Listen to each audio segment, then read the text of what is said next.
actually hit it. Hit that silly go live button. That's crazy. That's crazy. Let's see, Discord. Sure, why not? Why not tell people that I am live? That I'm right here. Whoa, oh my gosh. Whoa, what's this OBS thing?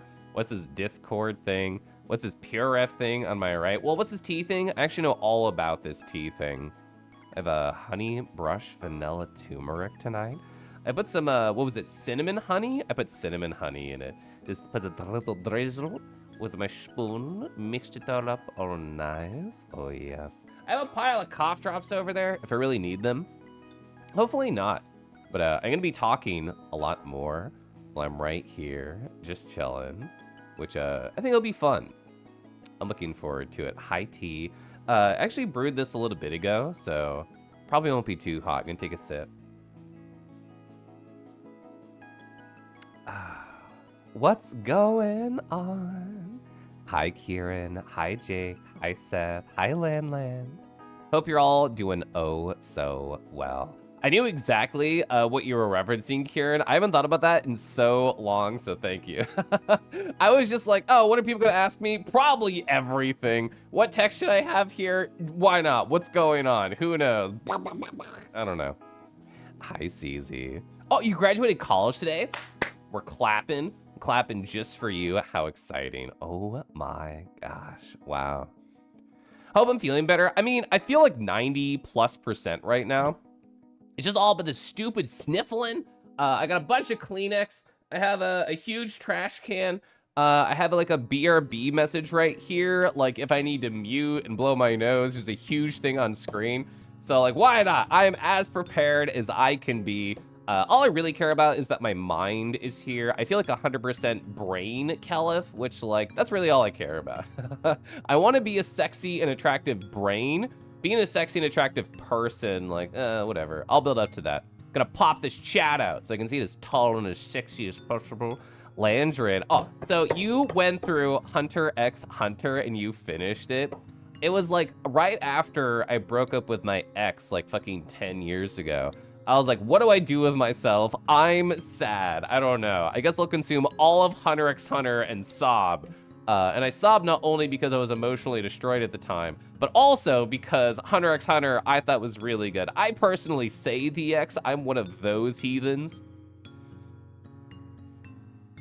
Levy, hello, Ababa. How you doing, Levy? Oh, you're gonna road trip to your sister's graduation? Let's go. That's so fun. That's so exciting. I'm so disconnected from college as an environment. I didn't even put together that, oh yeah, it's the graduating time of year, which I should feel extra bad about, not only because I existed in that environment, but also my birthday, for people who don't know, is next Friday. So May 24th. So I've always been existing in like this graduating summer environment. It's always been a part of my life. It's like, oh wow, it's so cool having my birthday because it's the start of summer. Finals are already over. Arr. Today's been great. Friends congratulating you, dinner with the fam, everything looking good? Hell yeah, that's so exciting. I love that for you. You hear it's time for dragons. Hi, Dia. Oh, wow. Episode 147 made you cry so much. Is that part of like the, what is it called? The Chimera Ant arc? I'm literally gonna Google it right now. I like how there's autocompletes for episode 147. Lamau, XHX. What is this one? Salvation End Future. Spoilers for the 147th episode. I'm covering it, it's fine. Oh, the koala. I forgot about like a lot of these characters. I haven't seen this in a very long time. This makes sense. Oh my god, fucking Nanika. Gosh. Oh, it's the chairman election arc. Okay. So that's like the, what, the second to last episode? Oh my gosh. Wow. Yeah, it's really deep. What's the determinant of a Hunter x Hunter matrix? I appreciate the linear algebra joke. I haven't had to do linear algebra in a very long time.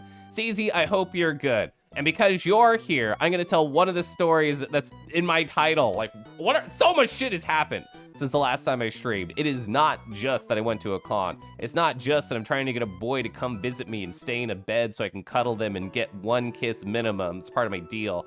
I also have been going on this job journey that's been lasting literally a month. Job searching is so fucking just time consuming, all consuming, soul devouring. I have to be a silly animal a lot to deal with like that style of stress. But for people who have been keeping up with the thread, and I'll fill in any details for people who have not been, I finished a 3-step out of 3-step interview with a company. I thought everything went really good. I had an hour-long interview with 4 people, 1 tech lead, 2 BI developers, and the head of recruiting. And I impressed every single one of them, and they all loved me. At least I think so. And that happened Tuesday afterwards, which is actually this past Tuesday. I had a call with the guy that I called on my first interview, a guy from recruiting who found my LinkedIn page and gave me this opportunity. He was like, hey, I want to give you a written offer, but, and there was an asterisk there, I made what I would call a faux pas in my first interview with this company. They asked me, what salary range are you looking for? And I answered. I wasn't prepared. I was blindsided by that question. I was waiting for just like more time. I didn't think it would happen on the first call. I was a fool. I'm learning. I haven't done job searching in like 4 years. So very out of practice, and I answered. I gave them a small band of only like a 10K range, all of which is like higher than I'm actively making. So it's a win-win like no matter what.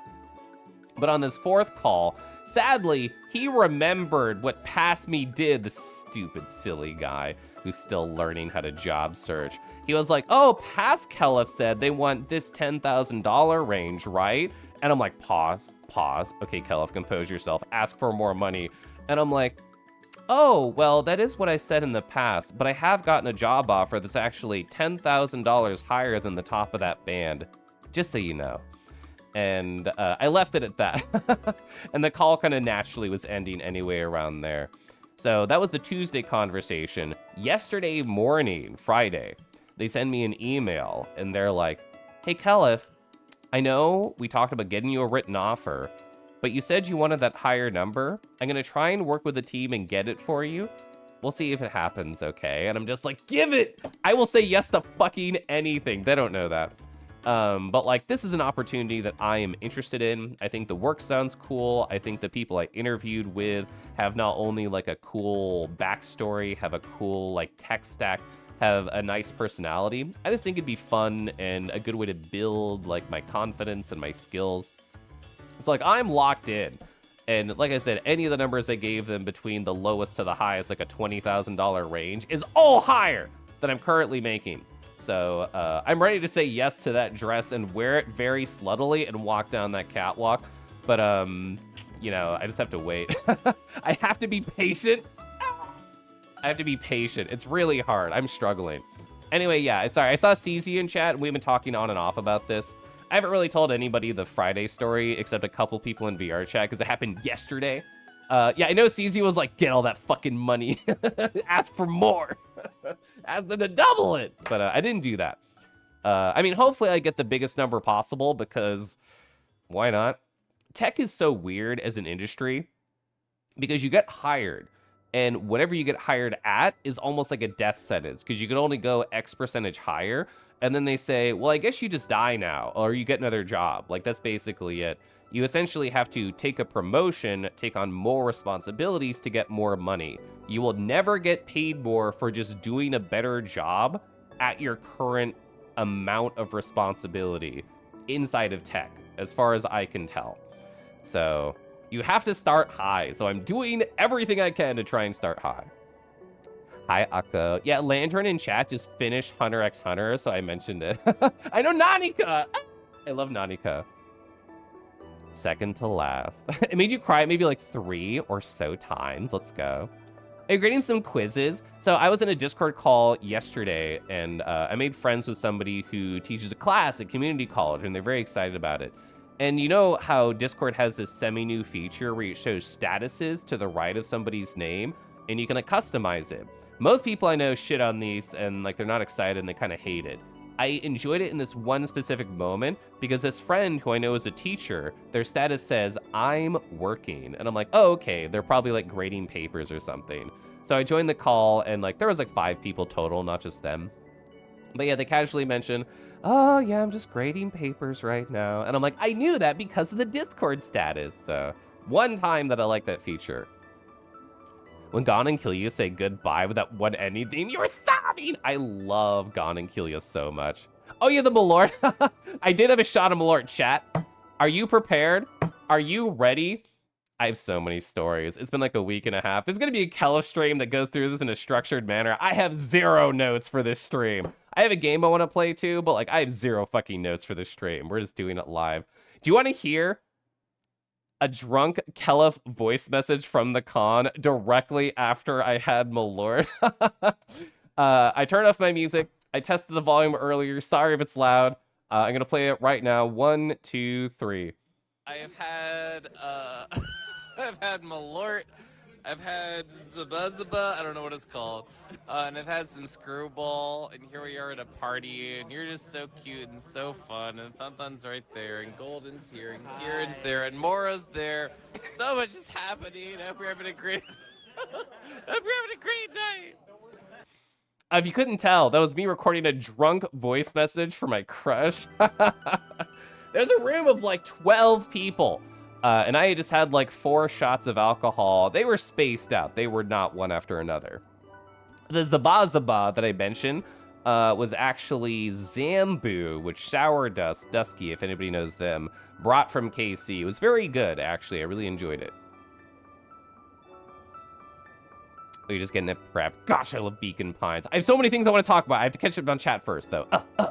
Marshman, hello. Marshman. There we go. That's how Past Me always said it. I have to remember how to stream again and how I talk to people.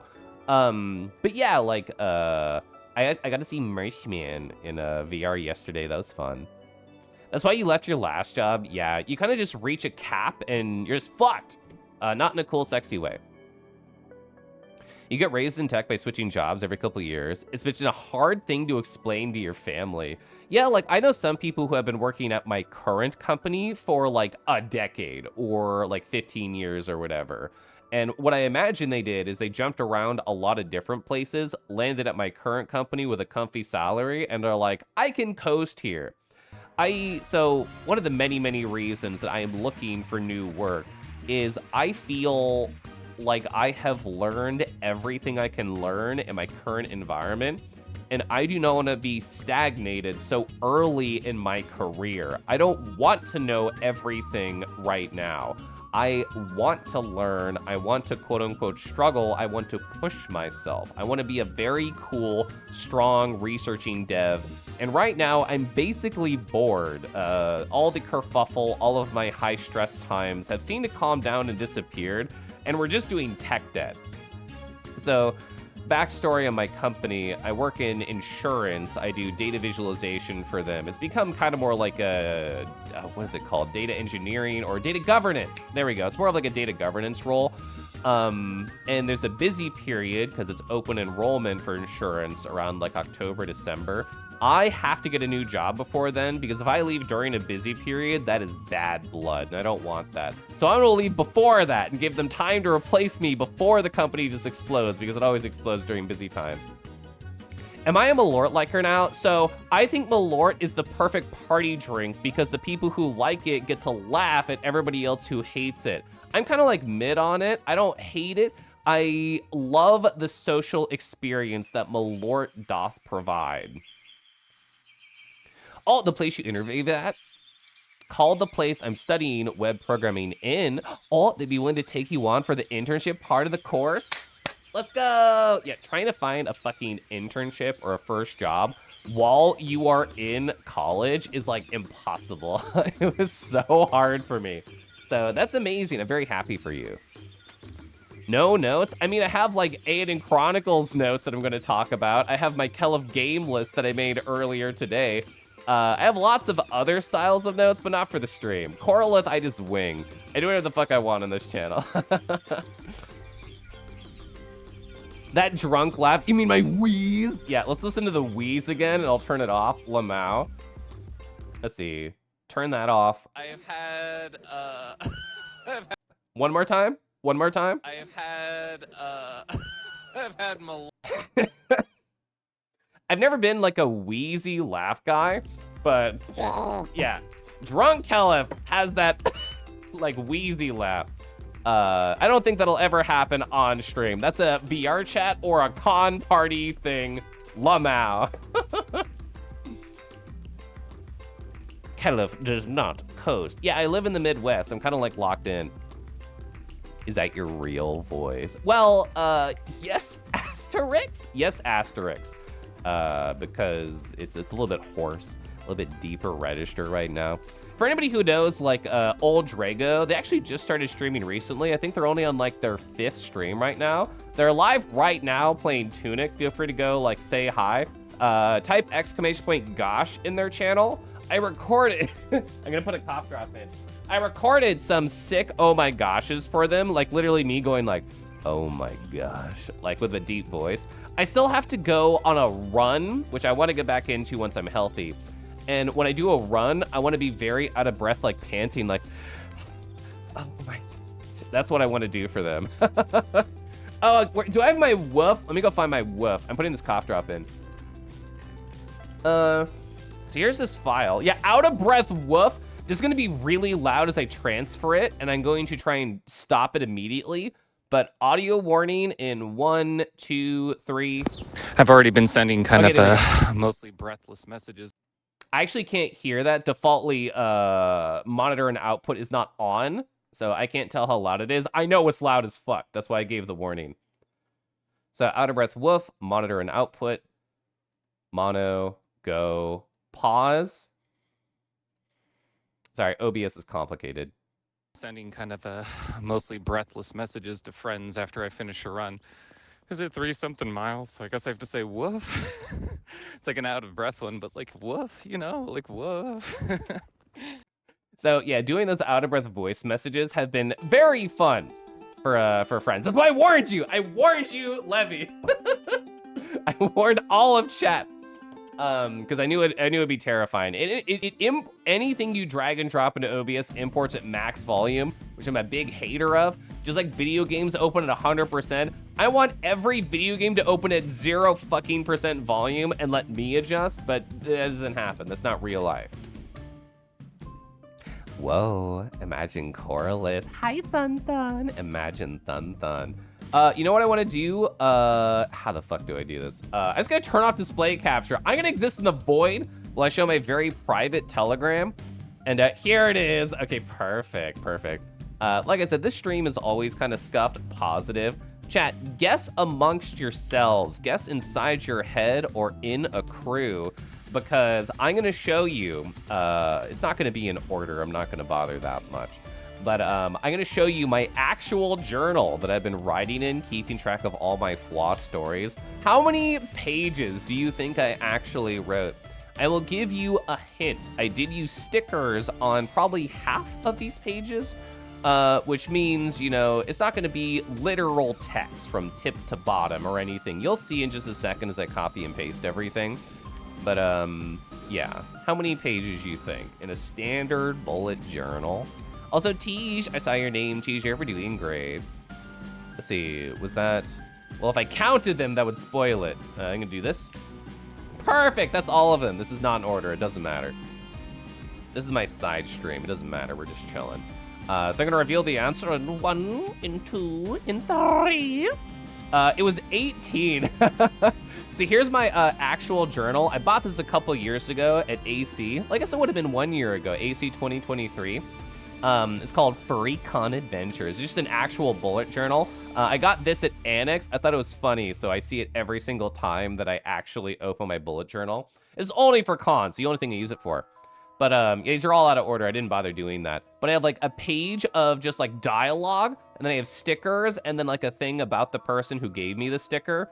And it's kind of went back and forth and did all that. This is actually the first page right here.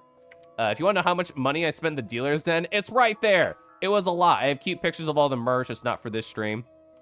But, oh yeah, I'm at Purecore. I'm at Purecore. They were talking with Sky. There's actually a postcard that they gave me. It's pretty fucking sick. It would actually be really fun to send that to somebody. This is washi tape that I got at Annex 2 years ago. It is not really very sticky. It's mostly aesthetic. So it's really easy to like peel and keep anything safe. So if I get like business cards, like from Hoodie Dogs right here, I can just put that in and know that it's kind of just sealed there forever. It makes my journal a little bit thicker over time, but I kind of like that because it's more of like a little memory board. But yeah, the very last page, I ran out of stickers that I wanted to like talk about individuals. I got multiple stickers from a lot of people. Like, where's Catchy? I got like a bunch of stickers from like Catchy. And here's Radium making out with Garfield, if you haven't seen that sticker. But I was out of things to post by the very end. Oh, here's my nail, by the way, starting to chip. But yeah, I wrote a lot. Wrote a whole bunch about the convention. Fountain pen spotted. Yeah, actually, so this is all written with my, oh, excuse me, with my Y Studio with a gold tip. This is, oh god, what is the name of this color? It's Aqua Lagoon by Dramamine. It's something like that. It's a D name. But it's Aqua Lagoon. It's a very pretty color. There's actually, this is unfiltered details, so I probably shouldn't zoom in too far. This is all private thoughts, private feelings, but you can't tell anything from here. 56. Oh god, if I did a con, it was 56 pages. Do you see how tiny I write? I'm a small boy. I'm a teeny tiny guy. Very Sam-like woof. Yeah, let's listen to the woof again. Why not? It's my stream. I can do what I want. Out of breath woof.ogg. I've already been sending kind of mostly breathless messages to friends after I finish a run. Is it 3-something miles? So I guess I have to say woof. It's like an out of breath one, but like woof, you know, like woof. I love that I have that voice message I can just do whatever I want with. I actually sent that to Cinder Calling for people who know Cinder.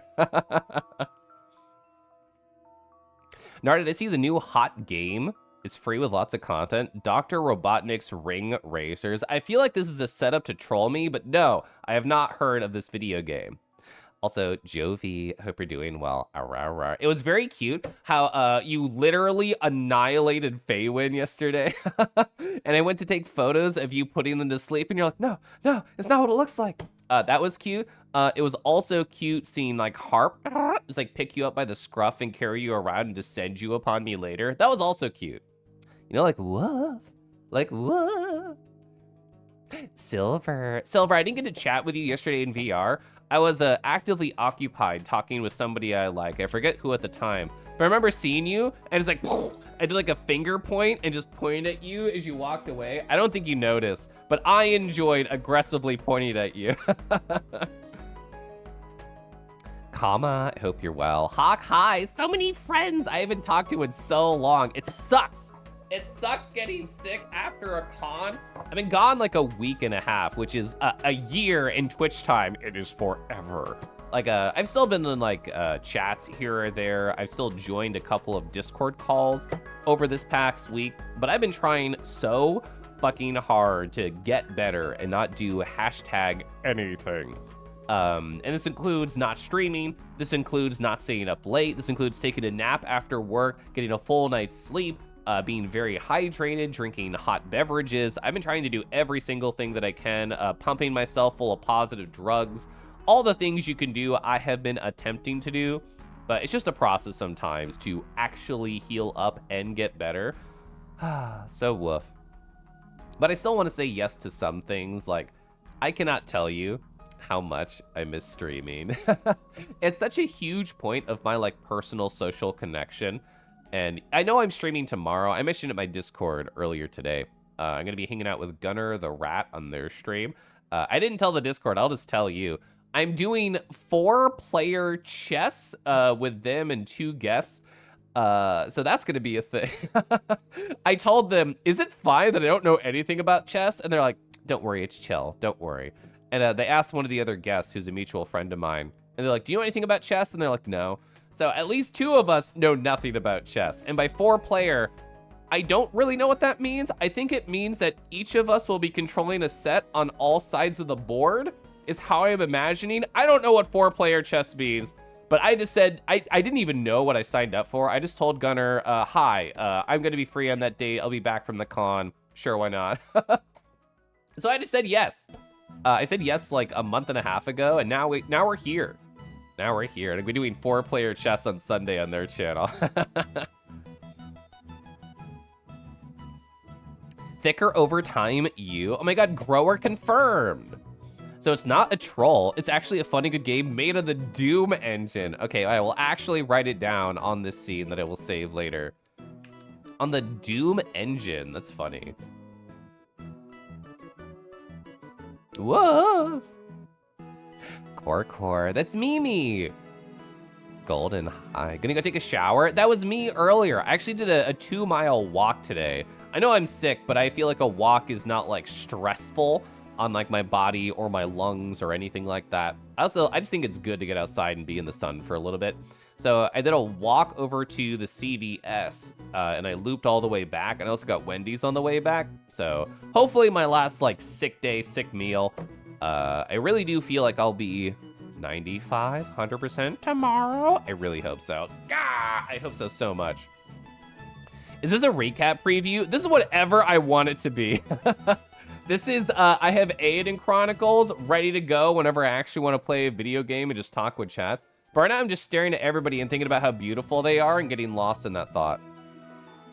Got back from the meetup at like 1:30 and I hadn't run away with a boy. So context, around 10:30 in the morning yesterday, Friday, I historically in VR run away with my crush.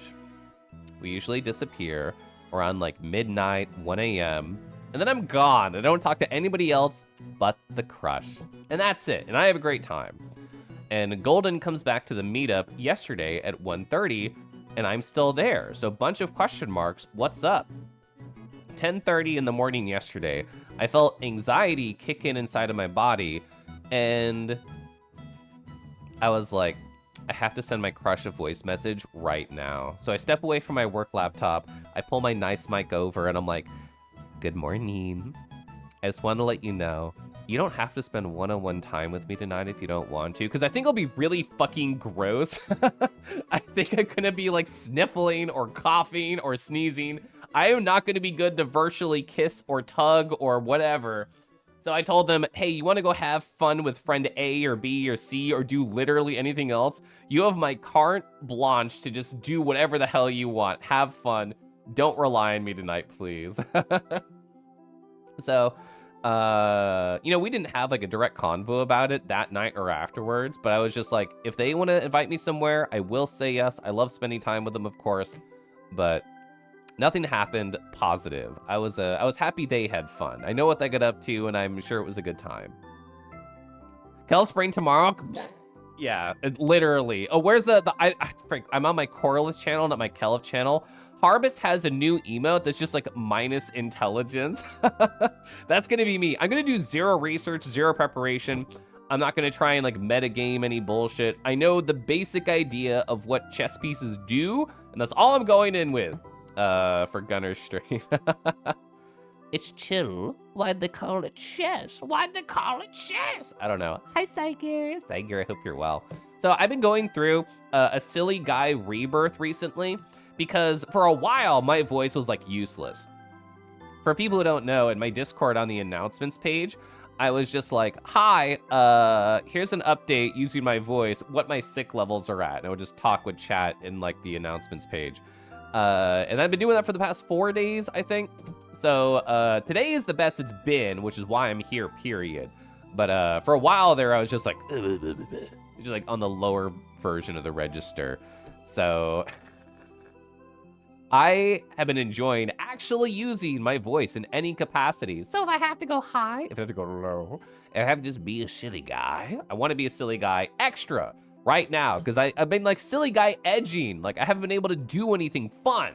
So here I am just to be silly. 4-player chess, everybody only gets 1 night. Ooh, we're gonna be hopping all the time? I can do that. Have I ever run the original Karazhan raid in WoW? I have not. Wendy's, I like Wendy's. There it is. Oh, thank you, Cygear, for having the minus int. I actually haven't even used the minus int yet. I just saw it used in a chat, and I'm like, that's so funny. I know I have access to that. Oh, the chess room. There's a chess room in Kazaran. Was that an accidental crush name reveal? Delete the VOD. I have no idea. I have no idea if I said it. If I did say it, I have no idea. It's actually funny. So I'm gonna sip my water 1 second. So I was talking with a friend yesterday in VR, and like my crush is like a semi-secret. Like people who are in VR are just like, oh my god, that guy that Kelif brings into the ceiling and then just like smooches for hours. Oh well, yeah, of course that's the crush. But there's one friend. I said Germa, perfect. There was like one friend who just like talked to me, and they're like, Kelif, I have no idea. I have no idea who your crush could be. And I was just like, you know what, I'll tell you. Like, we've been friends for a long time. I'll happily just talk about it. And they were really cute. My friend was like, oh, well, you know, now that I know who they are, I actually haven't spent much time with them. What do you like about your crush? And I'm like, oh my gosh. I just twirled my hair. I'm like, oh, I can talk a little bit about that. I just had like a nice, honest conversation with this friend who was just curious and unaware of who this person was and what they're into. That was cute. I like that. Perfect way to learn chess. The daily Kelif podcasts have been fantastic. Hi, love. Love, I hope you're doing great. Wonderful to see you. You think so? I posted on Tumblr one time. It was like a custom chess pieces. Someone made one that could go anywhere a queen could not. Turn out that's just a knight. I remember, God, what is it called? Like Iron Pineapple or something on YouTube. They look at like weird Souls-like games, and they played a chess one recently. And I was like weirdly fascinated. I'm just like, I'm gonna watch this whole video to see what silly chess pieces are gonna be in a Souls-like environment. It was actually really interesting. You don't really know, to be honest. You haven't looked. Wow. You've been a busy dragon? Same. Oh my gosh. Wow. What you been keeping up with? What has been keeping Love Dragon just moving, grooving, flapping those wings, jumping around, wiggling those toesies, all those things? Also, Nico. Nico, I don't think I said anything. I was actually lurking while sick and gross and sniffly and have just like the 1,000 piles of all these gross Kleenex. Don't imagine it. Don't think about it. I was lurking in your recap stream and just hearing about your horrible flight travels on the first day. I was like sickly holding the controller, going through my RPG, and I'm like, I feel bad for Nico. But I know you had fun at the con. Not only because I heard you talk about good meals and stuff, but also because I saw you. We hung out. We chatted. Chat. So Nico Noli is A, an adorable red panda, and B, I feel like I am so proud of myself for noticing them in the way that I did. I was in the game room. FWA has like the coolest game room of every convention in existence that I think. And I was there. I was just hanging out. And I was actively talking with a friend, and I see somebody walk by. I had never seen Nico's face before on like social media or stream or anything. So like I saw somebody walk by and it said, oh, it's a red panda badge. And I saw like an orange blur, and I'm like, shot in the dark. And I'm like, Nico? And they go, and they pivot and turn around, and I'm like, I did it. So like on the barest possible information, I recognize Nico. I'm so proud of myself for that.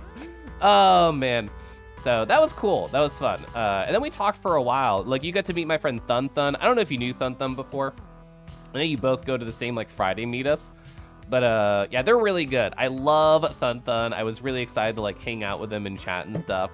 I have so many Thun Thun-related stories, but that's going to be for, like, a different Kelif stream. Oh, you had to delete the VOD due to reasons? I'm sorry to hear that. That's always so annoying on a stream thing, where either it's like copyrighted music or like a weird moment, or like your face is so handsome, you're like, oh, I can't reveal this. Not everybody can know. Or you say your fucking crush's name live on Twitch.television, you have to delete the VOD. So many reasons. Or you could be, I accidentally show porn, you have to delete the VOD, or at least like edit it. Thun Thun, so cool, gang gang. I mean, if I like Thun Thun and my husband like Thun Thun, that's 100% right there. Two people, great opinions, already confirmed. You're currently watching 1 billion streams at once. Your attention may be divided. Well, I know you've been tuning into Rego and all of their Tunic stuff. Hell yeah. I'm excited for them. I was actually in a Discord call earlier with them while they were fighting Poppin in Rivals 2, and I learned more about that. So FPS chess is cool. When the pieces clash, it's like a 1v1 FPS. You have to take a piece matchup into account, like the rook has a grappling hook and a sniper. This makes me think of like a 5-dimensional chess, which is a real Steam game that you can look up. I don't really understand even basic chess, so I'm not gonna understand chess in 5 different dimensions. But yeah.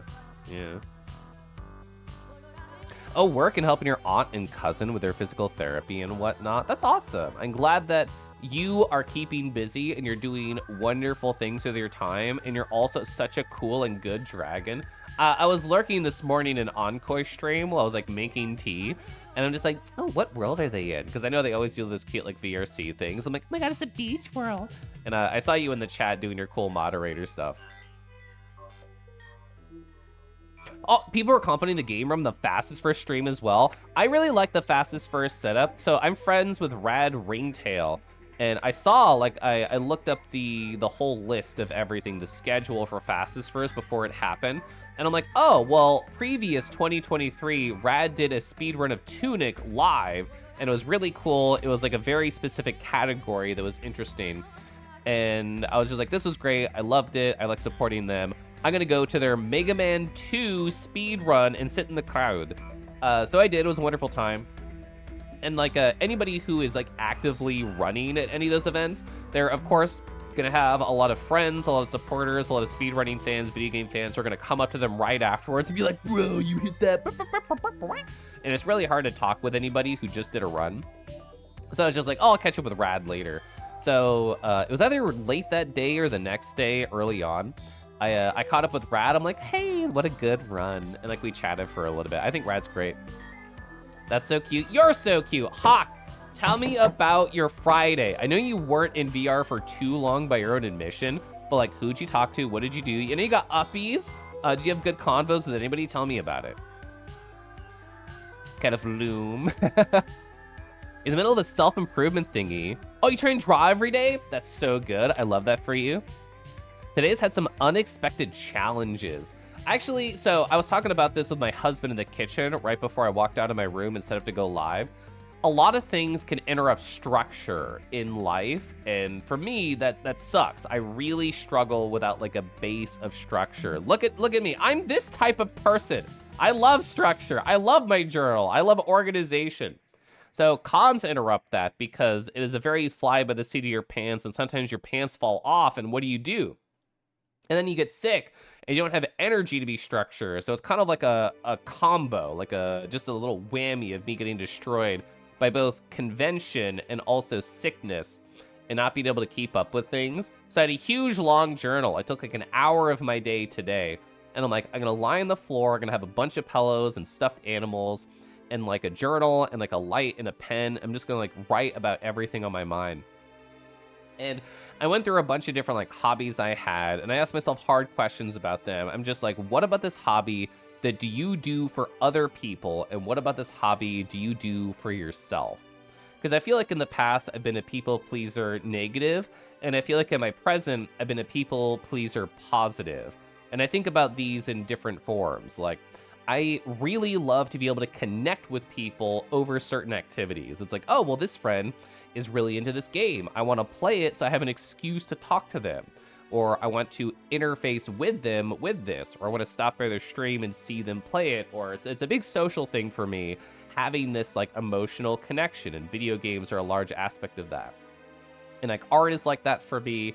And running is like that for me. And so many things in my life are like that for me, where even if I'm doing them because I like them, I also kind of want to do them as an excuse to get to know people. And I did a lot of thinking about that. I haven't really drawn in like a month and a half. And I have not missed it a ton. And I think that means that I was doing a lot of art for other people in the end and not for myself. I know it's really hard for me to be entirely selfish. I do think a lot about other people. This is my year of love by my own admission. Getting lost in love of others and hopefully love of myself too. It was amazing to say hi and chat with you. Yeah, even still saying hi randomly during FWA meant a lot. Of course. I was just talking about like how I love to help other people like feel cared for and adored. Rick Fernello and I actually had like, it felt like a 40-minute long chat. It was really long. Excuse me, I'm still a little sick. We had like a really long chat in VR chat yesterday, and one of the many conversations that we went over while we were talking is how one of my main goals, just in general, but especially socialization, is to talk with somebody and to do my absolute best to try and make sure that they understand that I care about everything that they're saying and their internal worldview and everything in that moment. Like, I am locked the fuck in. I love to actually be mentally present as much as possible in a conversation. And I think that can be to my detriment a little bit. I think that's part of the reason why I'm such an introvert, where it's just like, oh, if I socialize for too long, that takes energy, being super locked in, being very focused, and trying best to remember like silly details to bring up or like save details for later. I think that does take a lot of energy and saps me a bit. And I think that's why I can't be an extrovert. I think that's why I need to be like, I have to go take a nap right now and crash for a bit. But I hope I made you feel special and cared for, because that's what I try and do. Thun got spoiled. Last year we had to compete with Merle and PZ for attention. It's true. Yeah, literally FWA 2023, I spent so much time with Merle and PZ because like I never met them before. And like I had been a big part of either VR chat or Twitch.television or both for them. So I really wanted to take time to make sure that they felt special. Yeah. Oh, Ivan, you did the donation during the Mega Man. I'm like, I know them. I know that Ivan. You forgot the name of it? It's in your recents though? Okay. How much of walking do I have to do at FWA? You know the size of the place? You mentioned a heckin' lot. That's a good point. So I wanted to look at, I wore my Apple Watch the whole time. I didn't bother looking at my stats aside from just like, it was more. I didn't get like the actual funny number. I'm gonna write that down on my post-it right here, because that's a good stat to look up. So I'm gonna say miles walked at FWA. I mean, everybody interfaces with cons differently. I feel like I know so many people who are like room party focused. And what I mean by that is, oh, my whole goal as a style of person is to find somebody else I know, disappear to the hotel room, and either talk, make out an expletive, or drink a whole bunch, or do a bunch of drugs. Like a lot of people do room parties in different ways. I'm personally not a big room partier. FWA 2023 and FWA 2024, I went to Basic and Wacky's, there's a name for this, Suite. I went to their suite and had a nice party. That's where the drunk laugh came from. Play the drunk laugh again, Kelif? Okay. I have had, So that's where that happened. And like, I did it last year. It was really nice. It was not too big. I did it this year. It was really nice, not too big. And obviously I had a good time. But for the most part, I am on the ground floor. Like I am doing my best to just walk around and let serendipity take its hold. Like I saw Nico Noli because I was just like, I'm doing the scope. I'm looking for people I know to try and say hi and make connections. I'm DMing Thun every 10 seconds. Where the fuck are you? I'm going to find you. I'm going to hug you and I'm going to gift you things. That's not a story for this stream. That's a story for Kelif.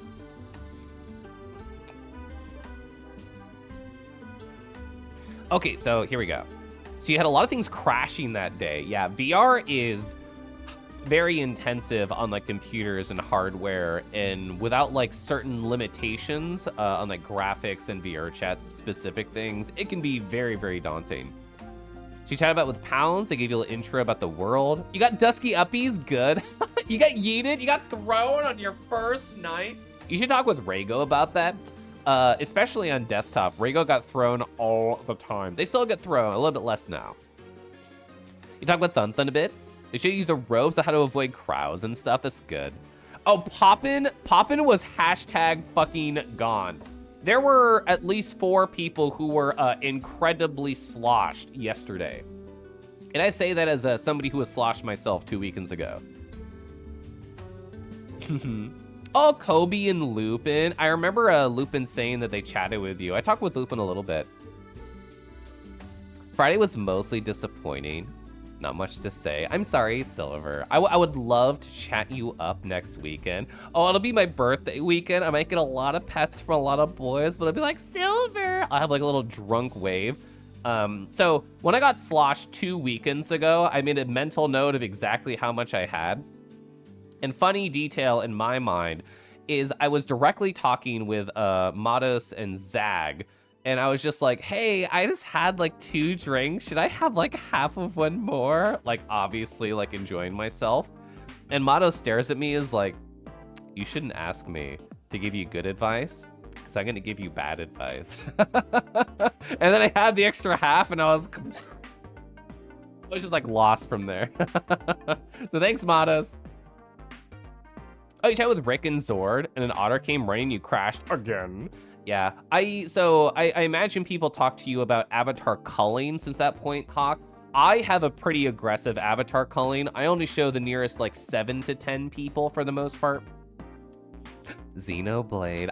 Lan, it feels so gosh darn strange to be like done. I mean, like, I know there's like Xenogears and Xenosaga and Xenoblade Chronicles X, none of which that I finished, but like, I did the Xenoblade Blade. Blah, blah, blah, blah. My whole goal of this channel. Today you open VRC through the Quest library on PC. Works smoothly. Lower the res of your monitor. Yeah, that's a big one. Like, even just a small change, like, I think gives a lot more power to the headset. You want to draw more? Yeah, you showed me the art that you worked on. Yeah, I enjoyed talking with Marshman. I was looking at my photos earlier. I had like some good stupid photos of you. Do I have those open? I could find them. I'm not gonna worry about it right now. You wanted to support Rad? I'm glad. I think Rad's so fun. We have like a mutual VR chat friend, Astolfo, and while I was talking with Rad and Scott Rahul on Saturday evening, they happened to mention my friend by name, and they're like, "Oh yeah, like this friend Astolfo helped me set up in VR," and I'm like, "Love out!" And I open up my phone and just text Astolfo, "I'm talking with Rad right now." So that made me happy. You know how folks can do it without locking in socially? Your brain's too aware for all the time. I very much relate to that, Landrin, because like, so I don't blame anybody for this situation. I feel like this is just Discord call culture. In terms of socialization, I love VR chat first and foremost. Twitch.tv, amazing. IRL, pretty good. And then Discord calls at the bottom of the barrel with like, is covered in lint and dust. I still love talking to people in Discord calls, but the culture of Discord calls I do not like. And what I mean by that is you can be having a conversation with somebody and then 2 people playing a video game or 6 people playing a video game or whoever it is, all of their conversation is going to take over everybody's conversation in the call, and you're not going to be able to talk about much anything else or get constant interruptions. This happens in every Discord I've ever been in my whole life. I think it's just what people do. And I think people enjoy that, and I've always kind of been a hater of it. I love the, oh my God, we're just talking directly about our life and feelings and anything. I love that. That's my favorite. And that's why VR chat's so good for me, is like, you can technically like look at your phone like from the bottom of your headset or have like a desktop window pulled up, but it's harder. It is a lot more effort to get distracted. You are incentivized to lock in VR chat because you already have the headset on. You put so much effort to get all this VR bullshit working. You might as well talk with somebody. Drunk laugh. You're actually so fucking right. That's also going to my post-it. Exclamation point, drunk laugh. That's a very funny idea. Let's just do it again for posterity. Mute that. Play this. I have had I've had Malort. Yeah. Should I keep the I've had Malort in there? I think that helps tell the story. After meeting me, oh, you felt so confident and excited to meet other furs through FWA. I do love to hear that. Like Sufi, who's somewhere on my board because of stickers. Yeah.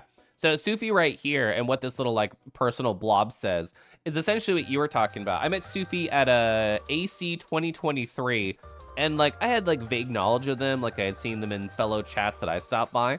And we started talking, and I'm like, oh, okay, I know they're interesting. They're a cool person. I'm gonna chat them up now. Kind of like I did with you, because I know you're interesting and I know you're fun. And as you felt, my particular style of conversation is incredibly targeted personal questions that I think you'll get you to just open up and talk about things. And I'll learn more about you, and I can ask more. We can go back and forth, and I think it's really fun. And I did that with Sufi right here. And I didn't realize that that had like a strong effect for them, like you mentioned for yourself. But during this con, during FWA, we were just in the food court talking. Like Golden was there, and we had a couple other people at the table too. And they were just like, Kelif, I just want to let you know, you help me open up a little bit. I love doing that. So my crush has told me, Kelif, I think you have a shy boy king, which I think I told you. But like, I think that's kind of true, weirdly, a little bit, just a little bit, where I see somebody who has gentle walls up around them, and I think to myself, I think these are self-imposed, and what if I can help you take a gentle sledgehammer to it? Just a little bit? Just a little bit? Lower that wall for me, baby? Oh, yeah. Like, you know, whatever, I don't know. I think it's fun. What's going on? Who knows? This is a classic Kelif stream. Flareon, hi. You were very sloshy yesterday. Destroying Rego and Sam was an achievement. Did you hear the unlock sound after they moaned for you? You took a break and was very spinny. So you were deafened in the Discord call that I was earlier in Thunder. But so when I saw Zord near the end of the night around 1 in the morning CST, they were face first, ass out through a window, and just gone. Like, as far as we know, literally left the headset. And I learned in the Discord call earlier today that they went to the potty, to the loo, and passed out for like 2 hours. So it was a whole sloshy night yesterday. He was dead in the corner when I got back. I mean, Thun Thun disappeared to the bathroom to flirt with boys, and I never saw them again. There's no Xenoblade Chronicles left. I know. And now there's no Hunter x Hunter. Where's the media? Where's the thing to get lost in? You did not know Astolfo knows Rad? Yeah, Astolfo actually came to the meetup yesterday, and we had a very fun conversation. So they had not, as far as I understand, seen my Kelif Pupper, but they've seen me, the Kangi. I know I'm saying that as a dragon, but whatever. They've seen my Kangi. And I was going to tell them that Rad story that I already told chat, but they were like, Kelif, I knew it was you because you have such a recognizable persona. And then they told me that, like, this is perfect because in the future where everybody's personas, just thanks to evolution, are going to turn into crabs, you're still going to be recognizable as Kelif. I could be Kelif Crab. People could see this coral color, see the diamond, and be like, oh yeah, that's a crab right there. That's a Kelif. Oh, I know them so well. And I love that. I love that they told me I'm so crab identifiable. Hi, Esther, hi. I know it's been so long. You're interested in trying out the older games? Yeah, I mean, fucking Xenoblade Chronicles 3 DLC specifically, my chat was very good at putting out details about, like, I mean, you finished all the games, so I don't feel bad talking about it.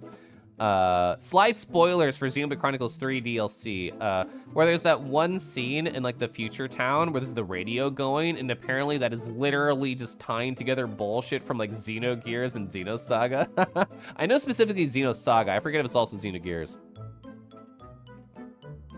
Blur, hi Blur, how are you doing? With no form of like spatial audio to separate folks, it's easy to have no room to talk. Yeah, you like smaller calls for that reason? Absolutely, yeah.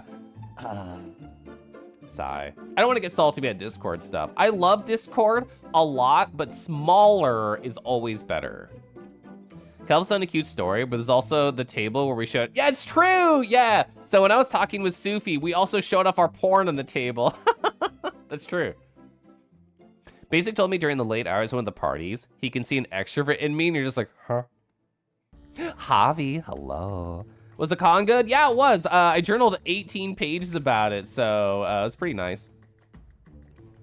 Time for WoW. I'm not set up yet. I actually have not played the new season at all, Cell. My husband hit level 70 in the Pandaria remix. I don't know if that's fast, I don't know if that's slow, but he told me, Kelif, literally all I've done the past 3 days is play WoW. I can't play any more WoW right now.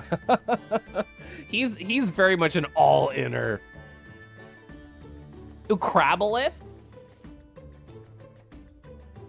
For some reason, you didn't see me streaming it first. I mean, I haven't done like a week or so. Hi, husband. Was the cute red panda sticker behind you? It's probably catchy, right?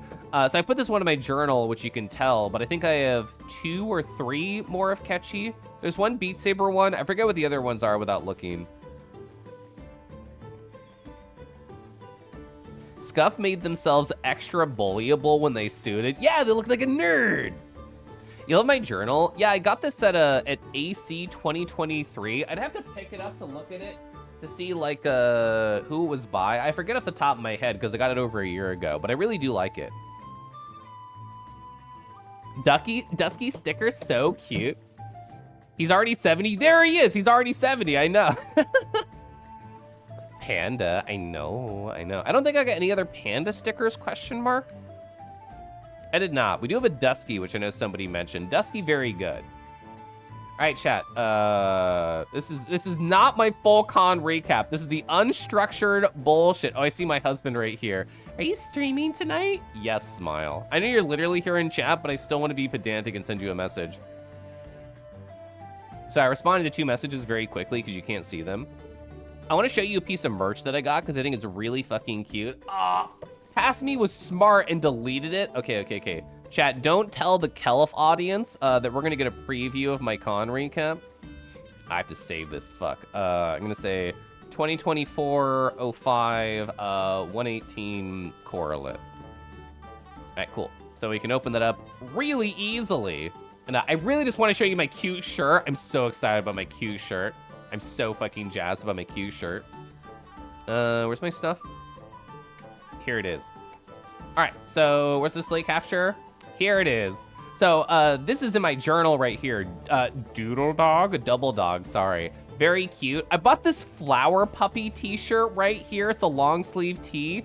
The reason I bought it is not because it says flower puppy. It's not because it's pink. It's not because there's a cute dog in a flower dress. It's literally because I've been obsessed with the idea of having like a floral sleeve aesthetic right here for a long time. It says flower puppy going all up and down the arm. It's so pretty.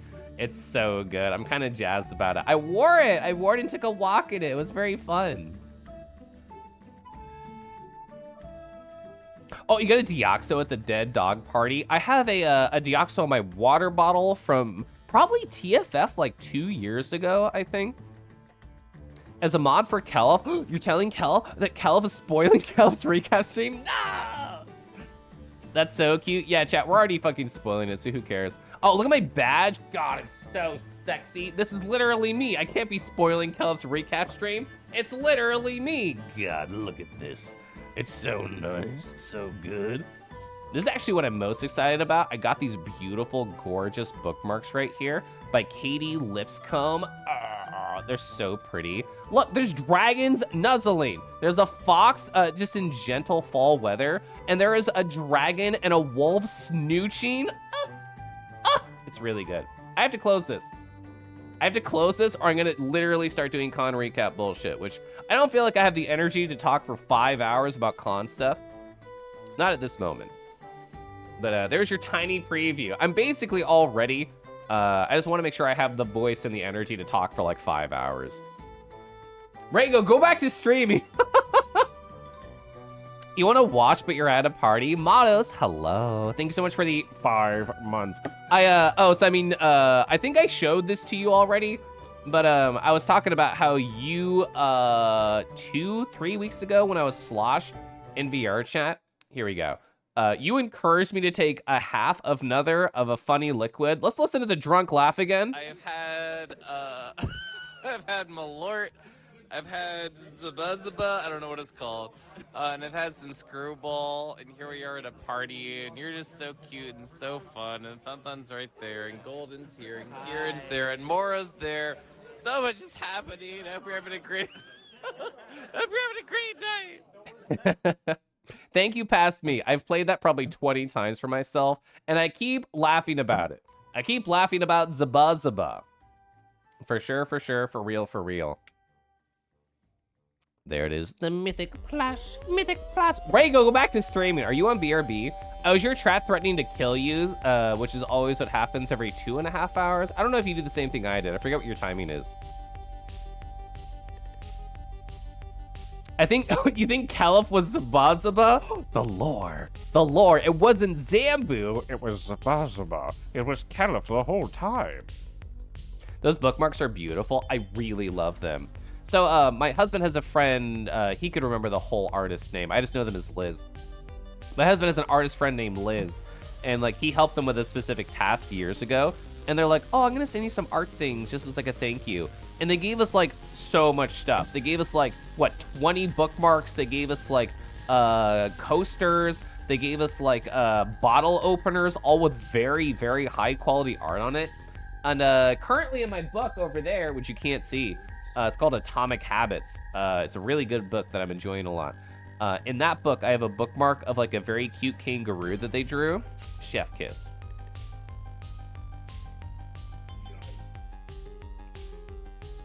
The snooch.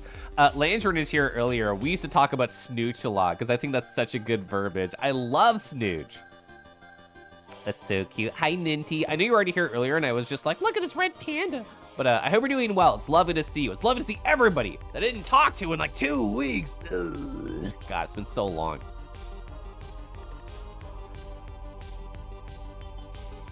Golden's here. Hi. Yeah. Hi. Hi. What did I put as my title? It wasn't even happening. True. See, this is why I put all that bullshit in my title. It was mostly as a joke, but also as a reminder, just because so much has happened. So much has happened like a week and a half. I'm gonna retell all these stories later anyway. So it's good for me to like restructure, but I'm gonna take like a tea. I'm gonna take like a water. 1 second. Stoosh is peak. Have we had a hair update? That one was mostly just a joke. My hair is just looking really good today, IMO. But I'm gonna see if we have more tea. That was very nice. Still love the snooch piece that you calmed. It's really cute. It's the header on like some social media piece I have somewhere. I don't remember where. I know I've seen it again semi-recently, and that's why I was thinking about it. It was very soft at a con. Thank you for letting me pet. Of course, of course. All right, water time. Gosh, I love water. Chad, I haven't caught up with a lot of you in a while. And so just like a regular Just Chatting Kelf stream, like what the heck have you been up to? Any highs, any lows? I would love to talk to you about what is new with you, for sure. Oh yeah, so what is happening with this Koralith channel? So I've done a lot of thinking about this on and off. And what I'm about to talk about is not meant as a full-on replacement, but it is one of the things that I wish to do with this channel. So I've had this thought for a while, on and off, and a number of things recently have been pushing me towards thinking that this is a good idea and something that I want to explore deeper. So one of the pieces of Keliflore that I think is personally hilarious is in terms of guests, in terms of people who have been on my stream, the answer is one. One person has been on my stream literally ever. It's my husband. He's been on my stream twice. Once very, very early on, the VOD's not around. And then one semi-recently, God, it was probably like 6 months ago, where we played the Risk of Rain 1 re-release, and he got to talk with my chat for like an hour or so, which is really fun. Because most people don't really know my husband too well. They just see him in chat and go like, husband, whoa! And like they freak out, and it's great. It's really cute. But yeah, he's been the only person on my stream. And so I've had my New Year's resolution is love. And this is love in every possible form. This is love for myself, for my hobbies, for my husband, and especially for my friends. And I want to embrace that. I really, gosh darn, adore my friends. The people that I see at FWA, the people I see in VR chat, the people who I see in chat right now, the people who I DM all the time, including literally on stream when I hide my display capture. There's many people that I adore, And I think I want to embrace friend love as a thing, as a feature. So what do I mean by that? What I mean by that is I hit the wrong key command, and I've actually put it over here. So this is an in-progress, an in-dev Google form I plan to send to friends. I've only talked about this with a scant few people, but I'm gonna say like, oh, do you want to share a passion with Koralith? What the fuck has Koralith done? They finished all the Xenoblades. He thought it'd be fun to invite close friends onto his channel to share something with him they're passionate about. So I want this to be, in effect, a number of different avenues, and I know better ways to phrase and format this now. Like I said, this is in development. So people can be like, oh, Kelef, I want to show you this thing. I think it's really cool. I love it. I'm really excited about it. Let me tell you all about it, because I love listening to friends be excited about things. I love info dumping. So to put myself in that environment, I think sounds very fun. It also just allows me to like show Twitch chat somebody that I like Derek Squirreltail is a friend that I reached out to about this idea, and a lot of people here don't know them, haven't interacted with them. I'd love to be like, hi, look at this cool friend that I like. And it could be that sense in like, oh, here's this thing I'm passionate about, and like I want to share it with you, I want to teach you something. Or it could be like, Kelef, I really, really love this game, and I really, really want you to play it. And I'll be like, okay, you're cool, I adore you, sure, let's go. So I think that's a fun thing to do. And like I said, also template things, but like this is essentially what I'm planning on doing, at least is one of the things on this channel. I of course like the idea of playing more World of Warcraft, because it's not only a good way to get close to people like Cosmic Cell, people like Harbus, people like my husband, people like Thun. It's also just something I've literally not had time for. But I mentioned briefly earlier how I did like an hour-long journal, and I asked a bunch of questions to myself about my life and everything. And one of the things on there, oh, sorry, I have to sniffle. 1 second. Oh wait, I had a thing for this. There we go. Yeah, don't look at me.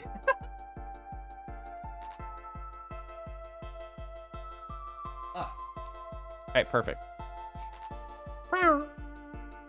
But yeah, like, I've been thinking about like a lot of everything and just journaling about stuff. And I feel like in the past, I have done things on my stream where I'm just like, I don't want to say regrettable because it sounds super negative, but I think I could have approached things in a little bit better of a way. And one of the things that I think I could have done better is part of the reason that Chained Echoes, I know, took forever on my Kelef stream is I basically only played it on stream and that was it. And I think that was a mistake in the sense of, oh, I'm kind of like limiting myself where it has to only happen on stream. This is like a fun thing for a very, very long time. Like with an incredibly story-based game like Oxenfree 1 or 2, where they're not super long, I think it is the right choice. What Remains of Edith Finch, where it's like a one-off game, really, really good to do. But like with a long-form RPG, I don't know why I was really like, oh, holding myself captive. Gosh, Kelef, you have to share every random battle, every small cutscene. So I'm trying to free myself from that mentality, and I've already been doing that with Aiden Chronicles. You can see on my Obsidian notes right here, where like, oh, I literally play this game off stream. Yeah, there's Plant 4. I can talk about that later. But like, yeah, it's just I want to free myself from locking myself in, if that makes sense, because I just think that is a habit that I have just kind of accepted as fact, and it does not have to be fact. So that's a small thing that's been on my mind. So if I want to play Aiden over here on like a one-off stream, like I literally have it just ready to go, sitting just paused while I've been talking for over an hour. But that's like one thing I want to do over here is free the shackles, where if like I have a non-regular stream day and it was like, oh fuck it, I'll be live for like an hour and a half, 2 hours, maybe 3. Sure, I'll like come over here and do whatever. And now that I've been getting more into like, I mentioned on my other channel that I've been doing things like Sifu, playing like random old like 90s shmups for fun. That could be a fun thing to do over here, even if it's literally like 20 minutes of Kelef plays a 90s shmup and dies a bunch and take notes about it. I think that's a great stream. I love that idea. Where's my actually Sifu notes? So if I open up Sifu right here. Oh, true, yeah. So Modus, who resubbed earlier, has beaten the game at the youngest age you can without dying. It's a huge fucking accomplishment. They told me that was the only time they beat the game, and I told them that's incredibly sexy of you. I forgot past me said that, but let me get my big ass head out of the way. But yeah, like, here's like my actual real notes that I've been writing down about this game that I'm playing. So part of me is daydreaming, like getting like an overhead camera set up and just being like a journal whore. I really want to enter my journal whore lifestyle, honestly. I feel like that's my time. Like a cottage core is a thing on like Instagram and stuff or whatever. I think journal whore should be like my thing. I think that's like the hashtag I should start. Anyway, sorry, that was like a long like diatribe. I'll get back to chat now. Wow. Wow. I love saying wow like that. The idea. Violence. Hi, Kieran. Kieran, you were also at the party where I recorded this message. Sorry, I'm still into this bit. I've had, I've had Malort. There we go. Yeah, you were there. Kieran was in an incredibly soft fursuit, and I just patted their thighs like this while I talked to them after I had already had my shot of Malort. Imagine, like, these are the thighs, and I'm just going... I don't even know if you knew who I was when I started doing that. Sorry. I should have been like, hi, I'm Caliph. I should have started with that. Wolves, hello. This idea looks lovely. Passions are what life is for. So true.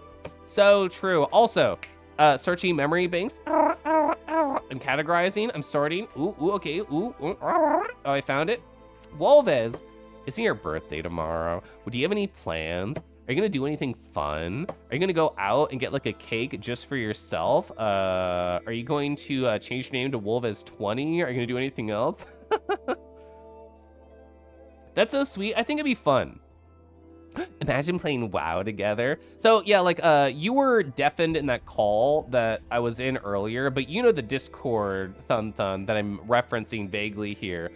When I brought this idea up, because I did a soft pitch earlier where I basically said what I told a Twitch chat here, and I said literally anybody in this call could proposition me, and I would just say yes, and we would find a day. So you're part of that too. Journaling, my beloved, I love it. Evo, hello. Oh my God, your love is pumping so hard. That's a great Brixie emote. Sancho, Rakuntur, hello. Thundy, what was the, oh, I was thinking to myself, what's the last time we played WoW Hardcore? No, because we did dungeons with my husband. I'm gonna mute and cough, 1 second. All right, much better. You love that voice message. Have I sent it to you? I don't know if I did. Perfect opportunity for us to play Melty Blood. So you say that, I don't know if that's a joke or not, because like Ray, Nub Tactics, they're also somebody who I would be willing to have on my stream. And they literally, not exaggerating, make YouTube tutorial content for Melty Blood. And I also think they're a great info dumper. I just want my friends to info dump directly all over every square inch of my body, lovingly. So it's kind of what I would enjoy doing with this channel for sure. You can play WoW with other people? Oh, invite Harbs. The Dino game. They had so much fun with the Dino game. Who do they have on that one stream that I lurked for a while? Sash. Them and Sash had so much fucking fun with the Dino game. Yeah, I didn't think you were actually like 19. I just thought it would be funny to say that. Oh, you bought yourself cheesecake. You're gonna spend some time with your nephews. Next week, you might do more adult fun things. Let's go. Yeah, so because I've been doing like a lot of like con stuff and my own birthday is pretty soon too, I was actually just looking through my calendar and be like, what is up and coming? And I don't remember what context it was, like if it happened on stream or in a DM, but I'm just like, oh, Wolves's birthday is right there. Wow. Oh, so Plasma, we actually had a conversation about that semi-recently. So here's my personal Obsidian. There are a number of different journaling games. Where's the one that I bought? I bought this one. This is on a different like Google account, so it won't like show the purchase or anything. But I'll actually just paste this in chats because it's very cute. So Lemon Poppy Seed Games is a very cool, wonderful Twitch.television person. And they have a lot of itch.io knowledge because they develop their own video games themselves. So there are a style of games called journaling games, and you essentially just have a pack of cards, and it has a bunch of ideas. So it's just like, oh, well, if you draw like a spade or a club, this is a keyword that you should journal about. And you mentioned multiplayer. I have another thing to talk about there. I think this would all work in like a party setup where like everybody draws a card together and then you all can like come up with a story about a certain thing. But also on this idea, somewhere in my journal, I think I said world building games. Yeah, world building games. So a number of people in my chat who are very smart, including Evo. See, I took notes, including like Evo. So let's open up one that they suggested because they're here in chat. So it's a similar idea, and I'm happy to just like post one here as an example, where you can work together to like build a world or like come up with characters to help do things like D&D or stories or just silly like fun writing projects. So it is like a whole hashtag thing that I have not explored very much. I have done one journal session with Mitch Tat the Dream Wizard, which is very cute. I bought 2 other journal games. I bought all 3 that Lemon recommended. So I'll go through them at some point. I do like the idea. It's literally just like quiet, gentle time with yourself, and you get to write and you get to play with cards. Like, why not? Why not? It's great. Lemon, I love Lemon. Lemon's so great.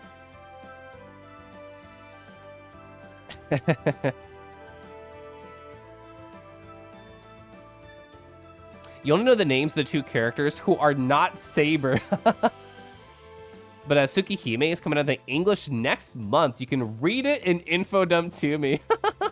Yeah, they have a lot of like interesting crossover characters. The character that I played in Melty Blood when Ray was helping teach me is the Count of Monte Cristo. He's an actual character in that game. He's really cool. He's very fun. Let's go, Dio. Whoa. You've listened to Afterplay podcasts that have used systems like this. I haven't really explored much of these things that Lemon has sent me and like other people like Normalized Crow and Evo has sent me, but it's all very cool. And I just like having the resources at my fingertips, or if I want to do things, I can. I'm gonna set more of my tea, okay?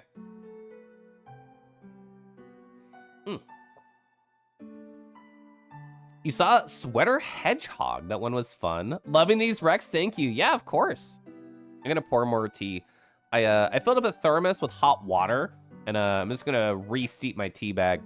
What I currently have here is a honey brush vanilla turmeric, and I like it. It's very good.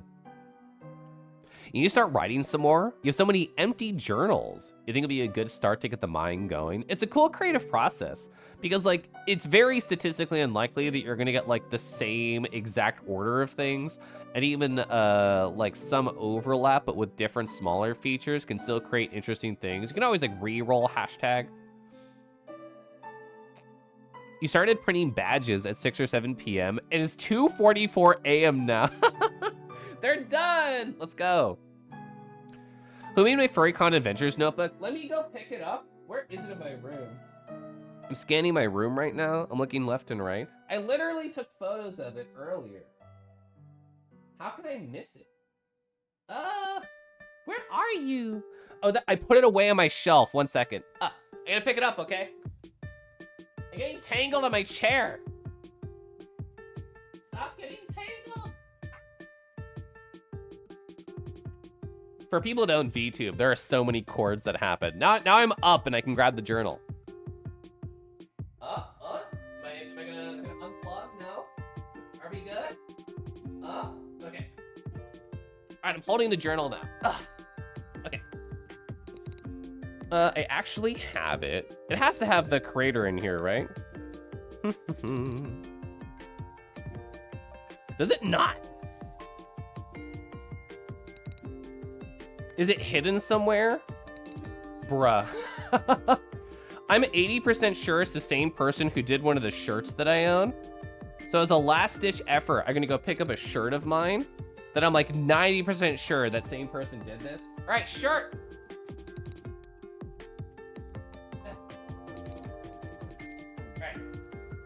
So I think it's Lichgate.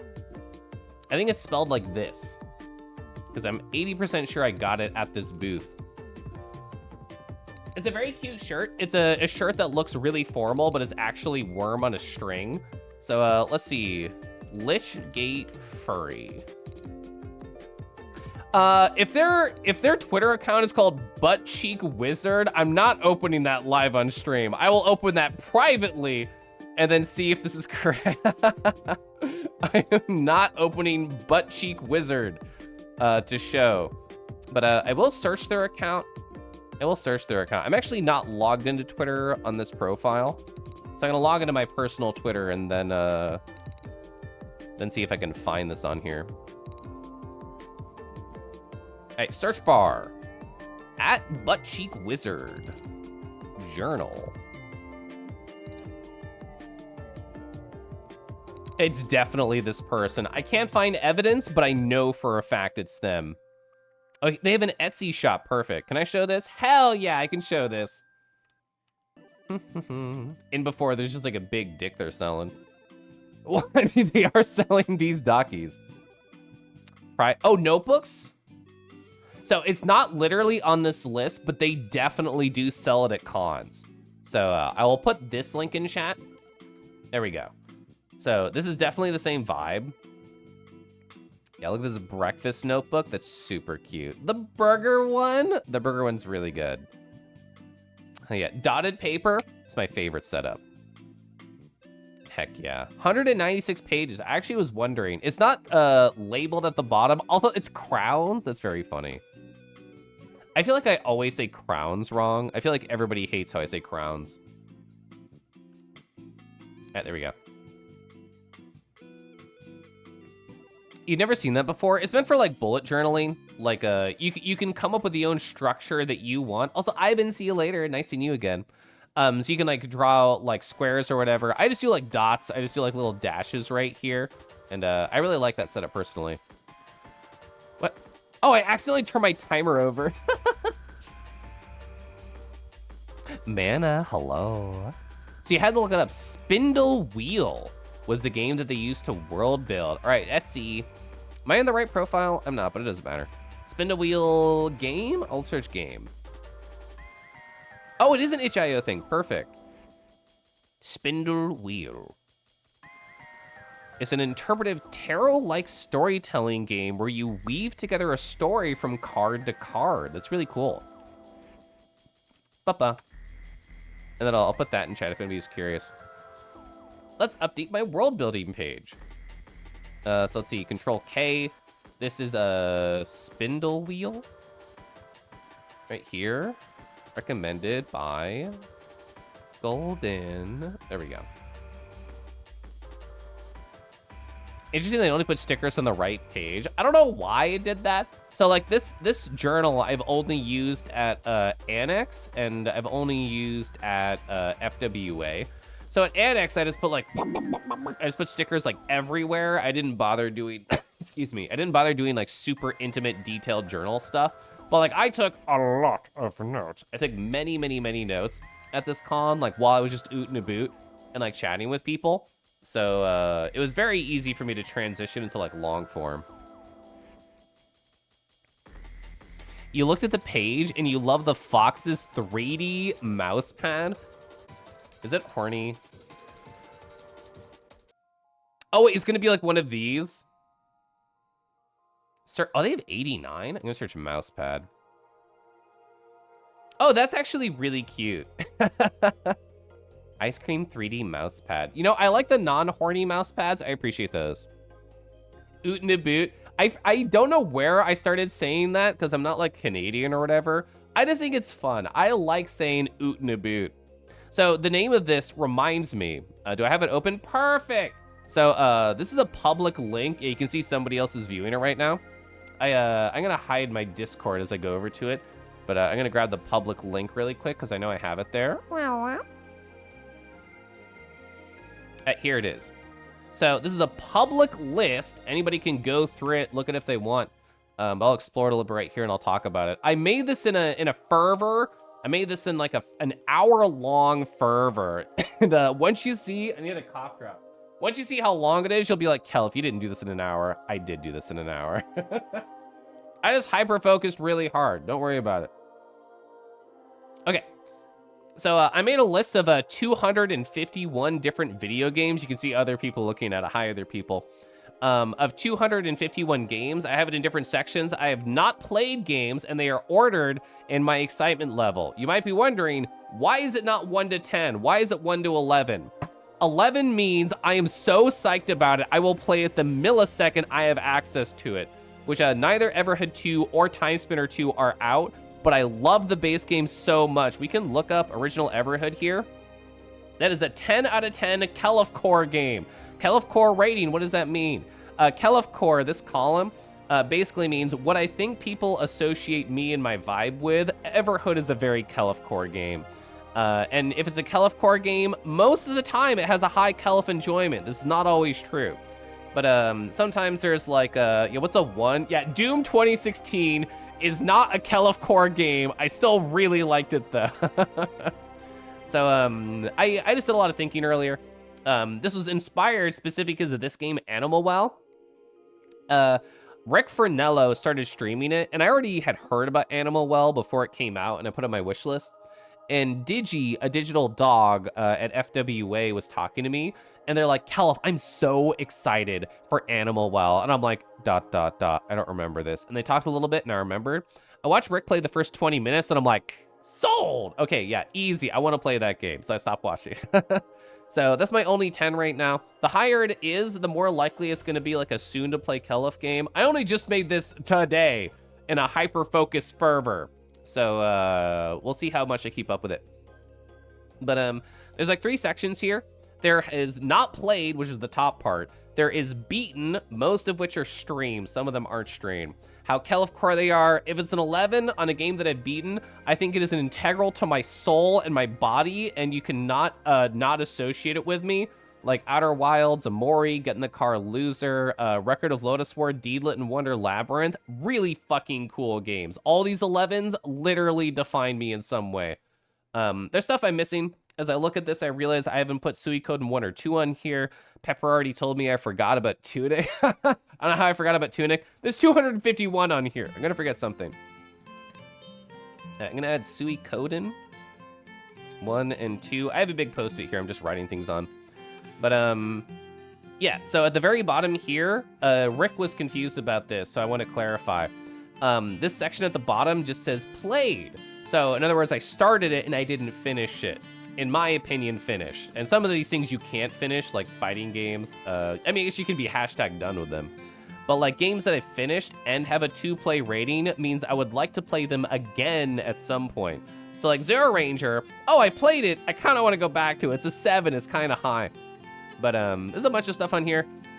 Somebody asked, what's the ID mean? I just work in like data stuff, so I realized, oh, well, there's not going to be like a unique key, really. I guess you could have the name, but I don't like strings as unique keys, so I put a number. It's literally just because I wanted it. I lowered everything. I went everything top down. I started with just my brain, then I went to Steam, then I went to itch.io, and I didn't go to anything else after that. So anything just on my Switch. Xenoblade's not on here. It's also going to my post-it. There we go. So ID is a thing that if I made multiple tables, I would want to join to, like a relational database thing. That's really where my mind was coming from. Yeah, so Neon White is on here somewhere. This should be pretty high, I think. I should just be able to see it, right?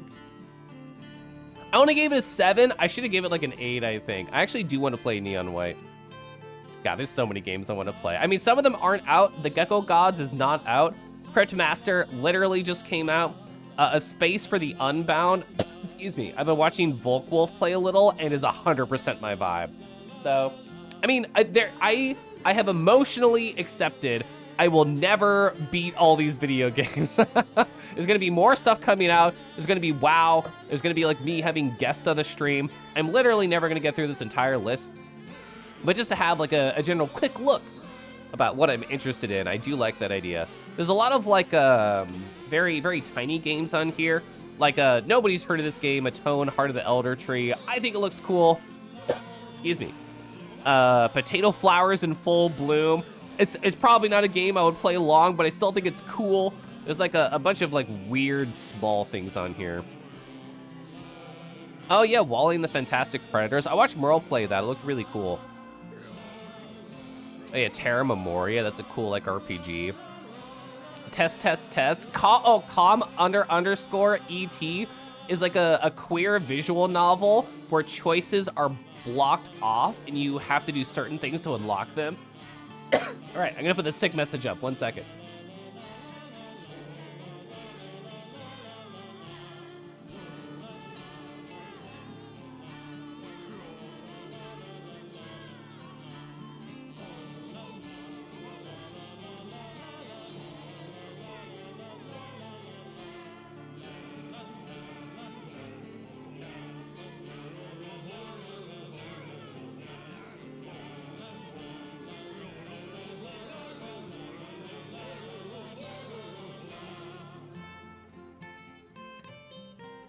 All right, there we go.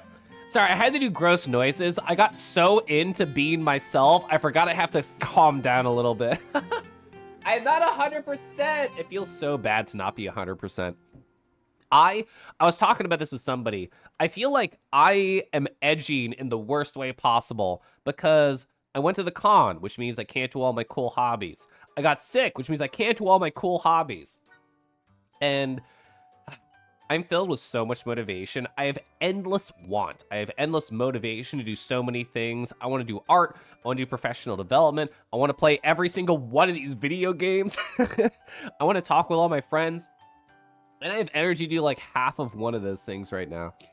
So we'll get there. But like, I think by Tuesday or Wednesday, up and coming this next week, I'm going to be like a Super Saiyan. I feel like my hair is going to go gold and like go to a peak. And I was going to be doing everything all at once and feel really cool about myself. But we have to get there.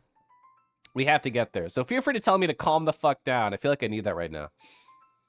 I'll catch you in chat now. Sorry about that. I know Rick is great. So I have plenty of stories to tell about everything in my life that I've been doing recently.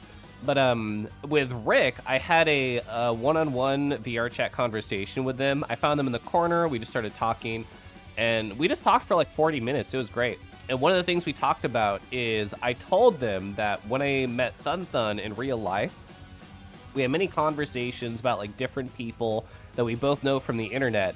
And one of them was just like, Rick Fernello is so cool and so smart, and I think they should believe in themselves more. And I told Rick this. I'm like, me and Thun Thun directly talked about this IRL because we care. And it was a great convo. Record of Lodos War. Oh, so this game, wherever it is, here it is. So Record of Lodos War is a sick fucking game. I'm going to make a comparison, and it's not going to sound like it makes sense. I promise it makes sense. So there's a shmup called Ikaruga. And in Ikaruga, the whole idea is that you have like a light and a dark, and you have to hit enemies with the opposite color. And if an enemy shoots a black bullet at you and you're black, you don't take damage. If they shoot a white bullet at you and you're white, you don't take damage. And it's a cool kind of like you have to switch back and forth. It's a very high challenge thing, and it's cool. It's just a neat mechanic. This game has that mechanic, but it's a Metroidvania and sick pixel art. So if any of that sounds interesting, really, really cool. Super recommend Record of Lodos War, Deedlit, and Wonder Labyrinth. It's not very Kelif core. It's 11 out of enjoyment, the highest ranking I can give it.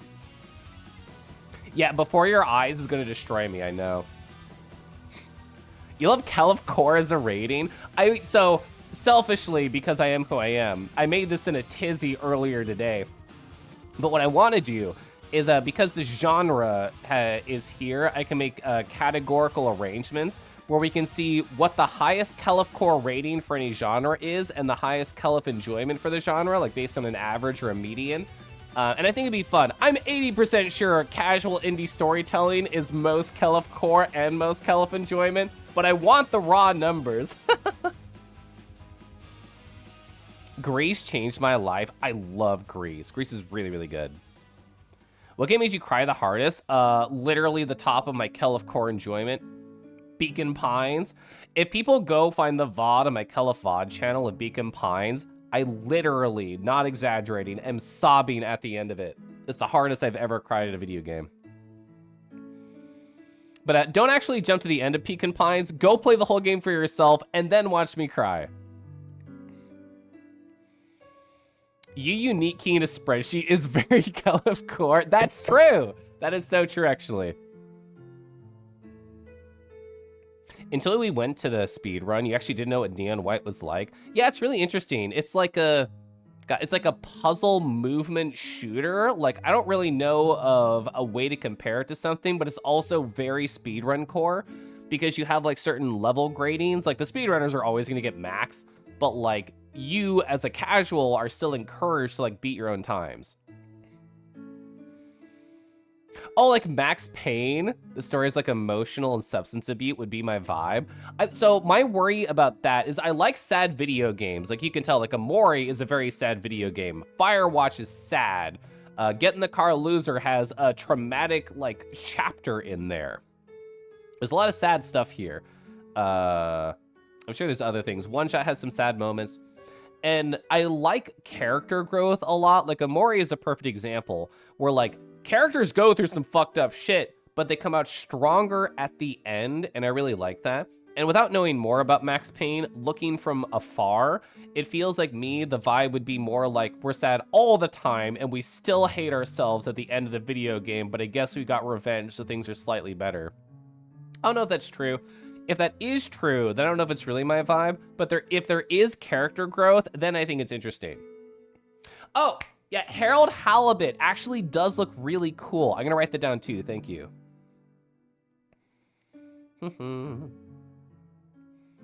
Harold Halibut. You're starting to explore the list more in depth. I already inspired a lot of your games list. Yeah, like Rick told me they were surprised that it did not have a list like this, which I guess is fair. Making a list like this is incredibly Kelif core, but I am having fun. I do like just looking through this. Like, how many, no, Google Sheets doesn't actually tell you how much you're selecting by default, unless it's somewhere and I'm missing it. I guess you could technically do the math, but like, these are all the games that I have just beaten and written down and organized. So it's what, like 80 or something like that? That's a lot of games, that's pretty cool. And I stream most of them. It's you, yeah, you're Thun. You tell this for all the time. He plays Tetria like a madman, says he's average. You can't say you're average when you're SS rank and there's only like 3 ranks above you.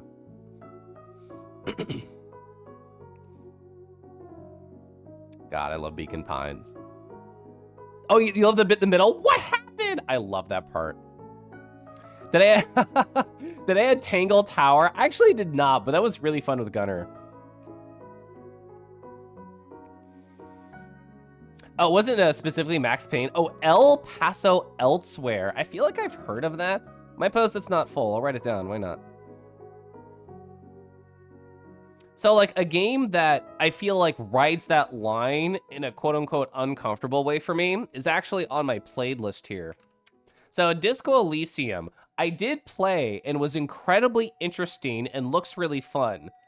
The reason I stopped playing Disco Elysium, I only did this on my own. I never streamed it. I had to be mean to a NPC that I thought was kind and fun, and I thought that was the only way to progress, and I felt so bad about it, I never opened the game again. Like, I was mean to him, he felt bad, and I closed the game, and I'm like, I have to do literally anything else with my life. So, like, I don't know if you have to do that in the game, or I just, like, didn't find another way forward. But the fact that I did that because I thought it was the only way to progress made me sad, and I couldn't deal with it. I want to play Ori and the Blind Forest. Oh, I really like Ori. Like, Ori and the sequel are both incredibly cool games. So I could talk about differences between the two, but I don't think you can appreciate that until you play both. But just suffice to say, both play a little bit differently, positive. In my opinion, positive. Other people might have different opinions. Gosh, I love Kelif. I love Kelif too. Oh, hi, Wolviz. You have beat, status, and a graph. Graphs are very good. Rowie row, rowie row. Hi, Andy, hi. Sam, hello. Sam, I didn't tell chat, so I'll tell chat now. So I have been sick. That's why I literally have this message, and that's why I literally muted earlier to cough and be gross. But I've been trying to do a lot of incredibly positive good things with myself and my life to get better. I've been not talking a lot. I've been going to sleep a whole bunch. I've been taking drugs positive. And one of the things I did this week was absolutely nothing. I really, really, really struggle not doing things. I mean, you can tell I'm an obsessively organized person.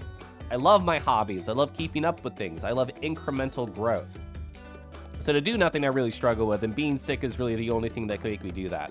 So earlier this week, I'm like, okay, Kella, we actually have to sit down and do nothing. So I opened up Twitch, I scrolled around, and I'm like, Sam is live, Enu in chat right there, they're playing Balatro. This is literally my whole night. I'm gonna watch their stream, participate, do nothing else aside from like respond to messages on Telegram. So I did that. It was really fun, and they were playing Balatro. And I personally like when people take video games slow and methodically. Oh, who would have guessed? And Sam was like, all right, chat.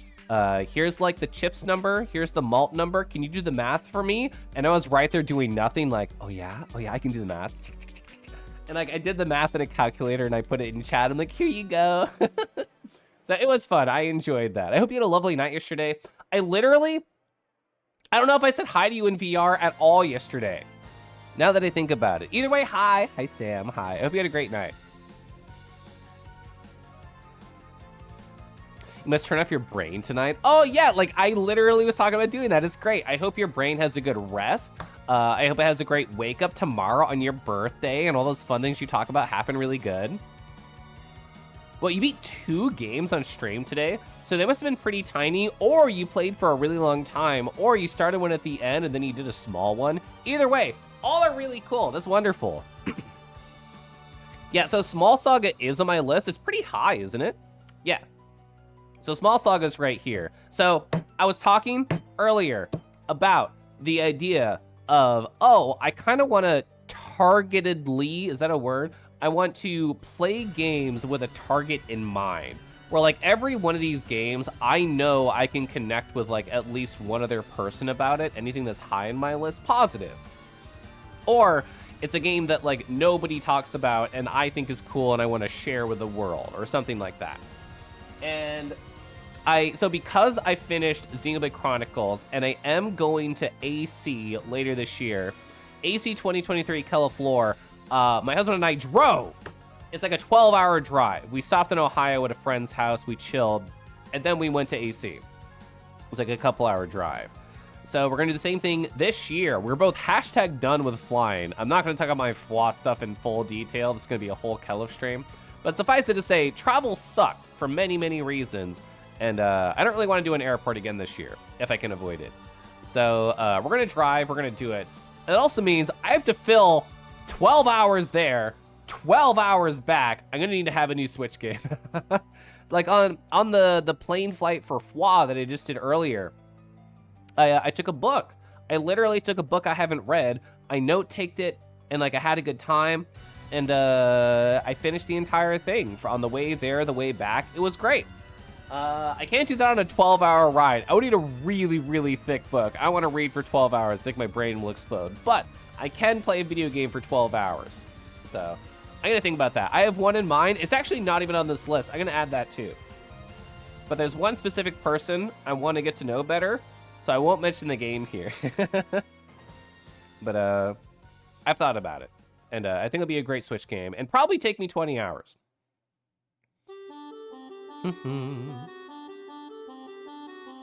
So the only thing I know about the Were Cleaner is that there's a cute like picture of a werewolf. I literally know nothing else about the Were Cleaner. What is the Were Cleaner? Hi, Nardo. A little Kangi told me you're feeling better. I'm like 80, 90%. I can't push myself as hard as I want to, which is sad because I want to be very elastic. I want to be stretchy. I want to be like putty and just play with myself. But I can't do that. I have to slow down a little bit. Sam was busy at points. True. Kelv didn't say hi enough to me in VR yesterday. You cried 4 entire tears. Well, don't worry. You're really cute. Kigu absorbed all of them, and it's fine. Also, I had a great conversation with you, and you loomed over me, and it was very cute. And also, it was great seeing you at the con. Hi, how you doing? So the last thing, you're at the final boss of Bloodstain, and Were Cleaner is a cute, like, one-off game. Okay. Yeah, To the Moon. Yeah, I've heard To the Moon would destroy me. I don't know where it is on here. There it is. Oh, it's actually right next to Small Saga. That's funny. You had to lay down in a cool room to calm yourself down. What happened? Also, Kadoom, I don't think I talked with you yesterday in VR either, but I saw you wearing the Sylveon again from like afar, and I thought to myself, this is so Kadoom to me because that was the first avatar that I met you in, was like the trans-right Sylveon. Well, I guess all Sylveons are trans-right. It's the shiny one, whatever. It's like blue mostly and then pink a little bit. And I got that one really good photo of you. I hope you had fun. What book did I read? Is it over there? Yeah, it's over there. It's called, I'm just gonna pick it up because I want to. Feedback, sorry. There we go.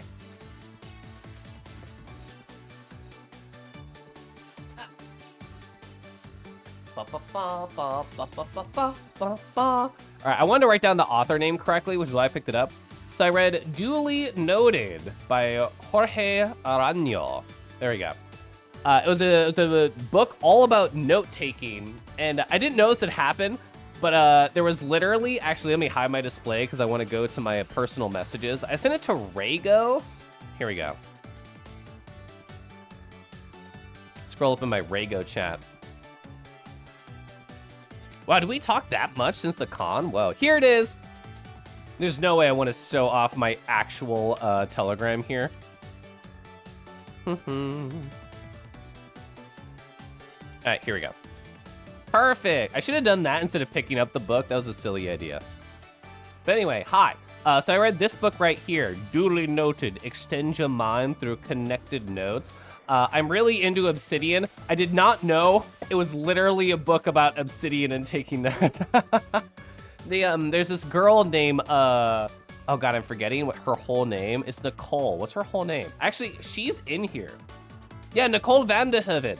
So Nicole Vandehoven is like a really cool like YouTuber who talks about Obsidian and note-taking and organizing your life and structure and stuff. And she had this dude on as like a podcast, and I'm like, oh, okay, like I like his vibe. I think he's interesting. It was like an hour long and I didn't finish it. But I had extra money sitting around. I'm like, I want a book, sure, I'll buy your book, why not? And I read the whole thing and I had fun.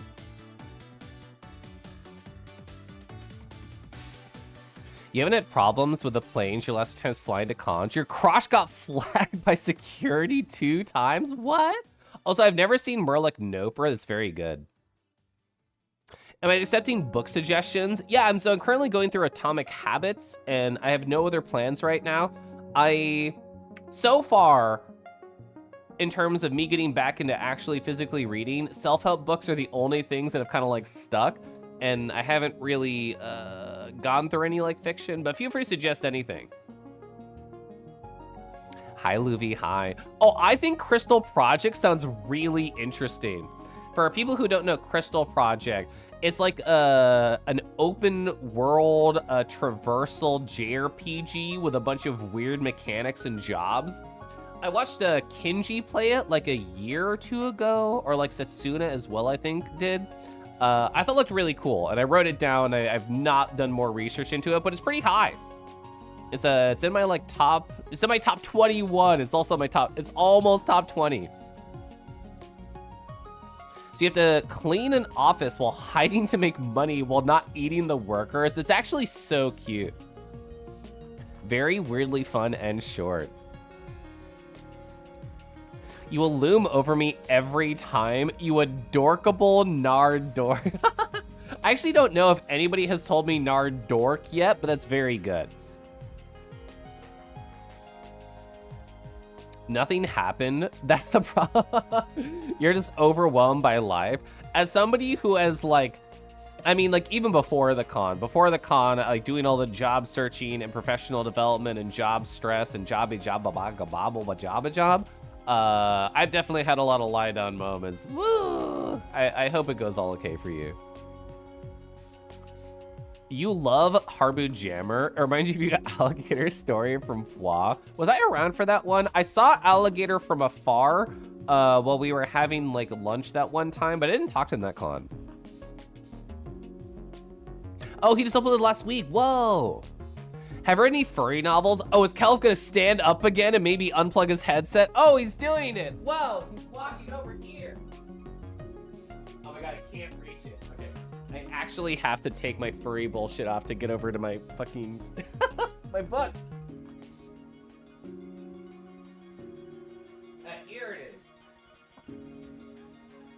I haven't read these in a couple years. It's funny that Merle just came up because I recommended these books to Merle after I read them because I thought it would be his vibe, and he actually ended up really enjoying them. Here we go. So I have 2 books here in my hands. I took my hands off. I'll put them on in a second. So The Tower and the Fox and The Demon and the Fox. I'm pretty sure The Tower and the Fox is the first one in the series. They don't have numbers on this side, but I'm pretty sure that's true. It's literally like furry Harry Potter, not exaggerating. And like the furries are kind of like persecuted in the world, because of course they are. Fucking Aiden Chronicles, which who knows if we'll even get to. But Aiden Chronicles, oh, it's actually in my notes over here. Where are you? Aiden Chronicles? I think I just took the notes and I didn't actually talk about it. Where are you? I wrote it down somewhere. Or maybe I just talk about it in Discord. Either way, there's like a main enemy in this game who's literally anti-furry, and that's their character trait. And they said something that was so funny to me. They were just like, oh, you tail wagger. And it was like a negative thing. It's so cute. It's such a cute thing to wag a tail. It's like, oh, you wag that tail, you sicko. It was so wild to me.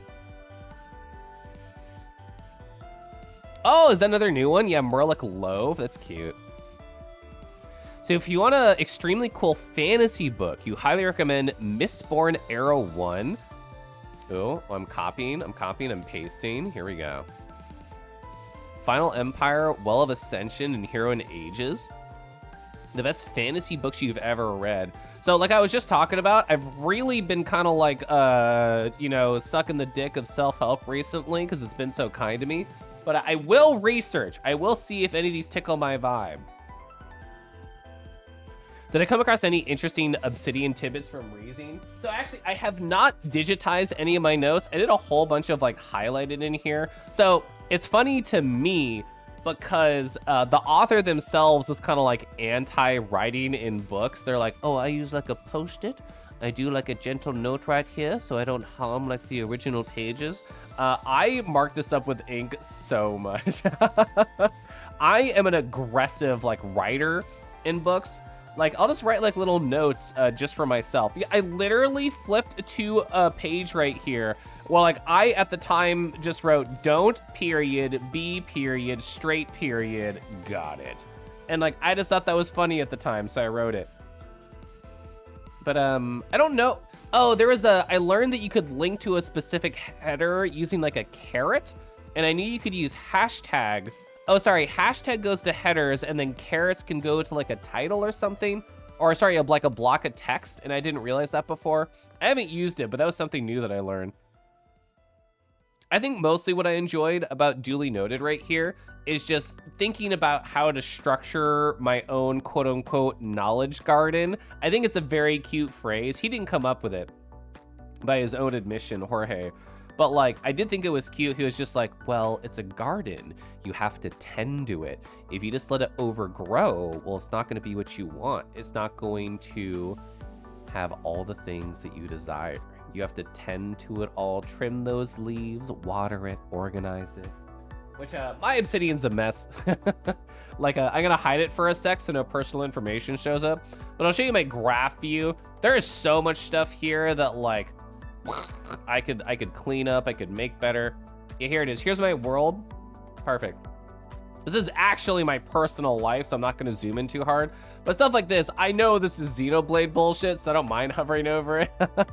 This is Xenoblade 3 bullshit over here. All the purples are social connections. This one over here I know is Moonring. There's a lot of stuff that doesn't have any connections that's kind of like on the rim. But as you can tell, what is important to me is like my social life, or my friends. Like my husband is one of the big circles, my crush is one of the big circles somewhere. And like all these other things here are like days or moments or events or VR that kind of like tie us together. And that's what's important to me. I want to keep track of like my friends and how cool they are and all like the things they do that make me smile and whatever. And like cool video games or like, who knows? I journal a lot of stuff. You can reset the Kelif off screen because you want the emotes back. I could, so I have, what is it called? It's down here on my hotbar. I have a tool where I can replay old sub messages after the fact if I go find it in the list and click it. What are you called? I thought you were here somewhere. So the next time I'm streaming on Kel, if you could tell me to find it. There it is. Stream Labels. So yeah, Stream Labels is a service that I can use to like replay old things. So the next time I stream it on Kel, just tell me and I can play the funny message. Oh yeah, Kyle Gold. Woo. They're a classic furry novelist. There we go. Ooh, okay, productivity boots. Books. All right, more text blobs right here. Wait, I thought I copied the message. Maybe I didn't. So I have not heard of these ones. Make Time by, oh, it's 2 authors, I see. Make Time by Jay Knapp and Jay Zaratsky. Okay, that's interesting. You saw them and Rustled Fluff in line at CVS. When you mentioned to him on stream the other day, you're like, oh, you saw me buying lube? That's very funny. I did not hear that. The FHFS, is that one of these ones? Anthologies. Improv Kelf resub message. Always happy to help resub and support Kel. It's time for the squish, the boom. I don't know if we've had a squish into boom. That might have happened. Tail wagger, yeah. So what was I don't remember the insurance company, but there was like a stupid ad that's been in my head forever because lint has been like a joke that's been happening with Kangi for a while. Where somebody goes like, you lint liquor. And like, I just use that internal phrasing on a lot of things that fit that like spacing and structure. So like, you tail wagger is like what my brain went to.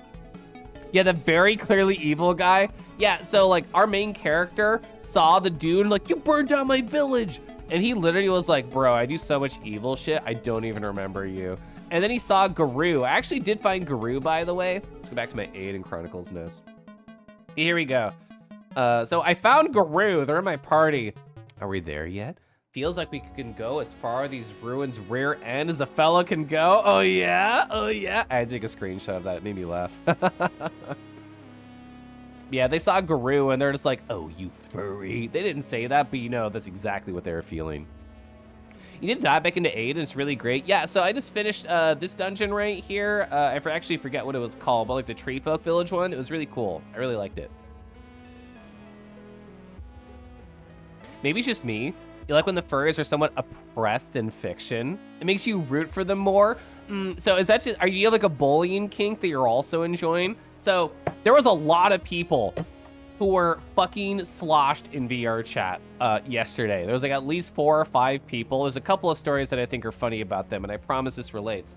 So there's a friend, and I won't mention who they are, but some people might know them, and they were like a little bit embarrassed. They're like, oh, and they're like being like a little bit honest drunk. They're just like, I just want people to like bully me a little bit and like shove me in a locker a little bit. It kind of feels nice, but it feels so weird admitting it.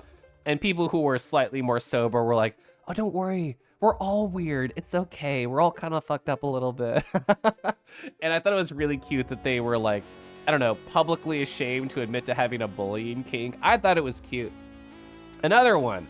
Okay, I could actually just find a photo of this, one sec, but I will prep the story. So this is very cute wolf named Fenrir Wolf, and I've hung out with them before. I've had multiple cuddle sessions with them before. They were, let's say, having a great time yesterday night, and they found me. I'm looking for a photo at the same time. They found me at the meetup. Oh, is this it? They found me at the meetup. They pinned me to the floor near the start of it. And they're just like, hi, Caliph. And I'm like, oh gosh, here we go. And we just started talking. Perfect. Okay. So we just started talking and hanging out. And here's the photos right here. I was actually taking photos. These are not automatic screenshots. I was flying my camera around. But they were just like, hi, how's it going? And in a very drunken voice, they were like, God, you're so fucking cool. I hope you know that. Ooh, if somebody tells you you're not fucking cool, I'll just beat them up. And like, they say the same phrasing like again in the next 10 seconds, small pause, and they say the same thing again. I don't know if they have memory of like any of those 3 times. They're like, oh, you're so fucking cool. But it was great. It was wonderful. Thank you, Fen. I had a great time. You're cute.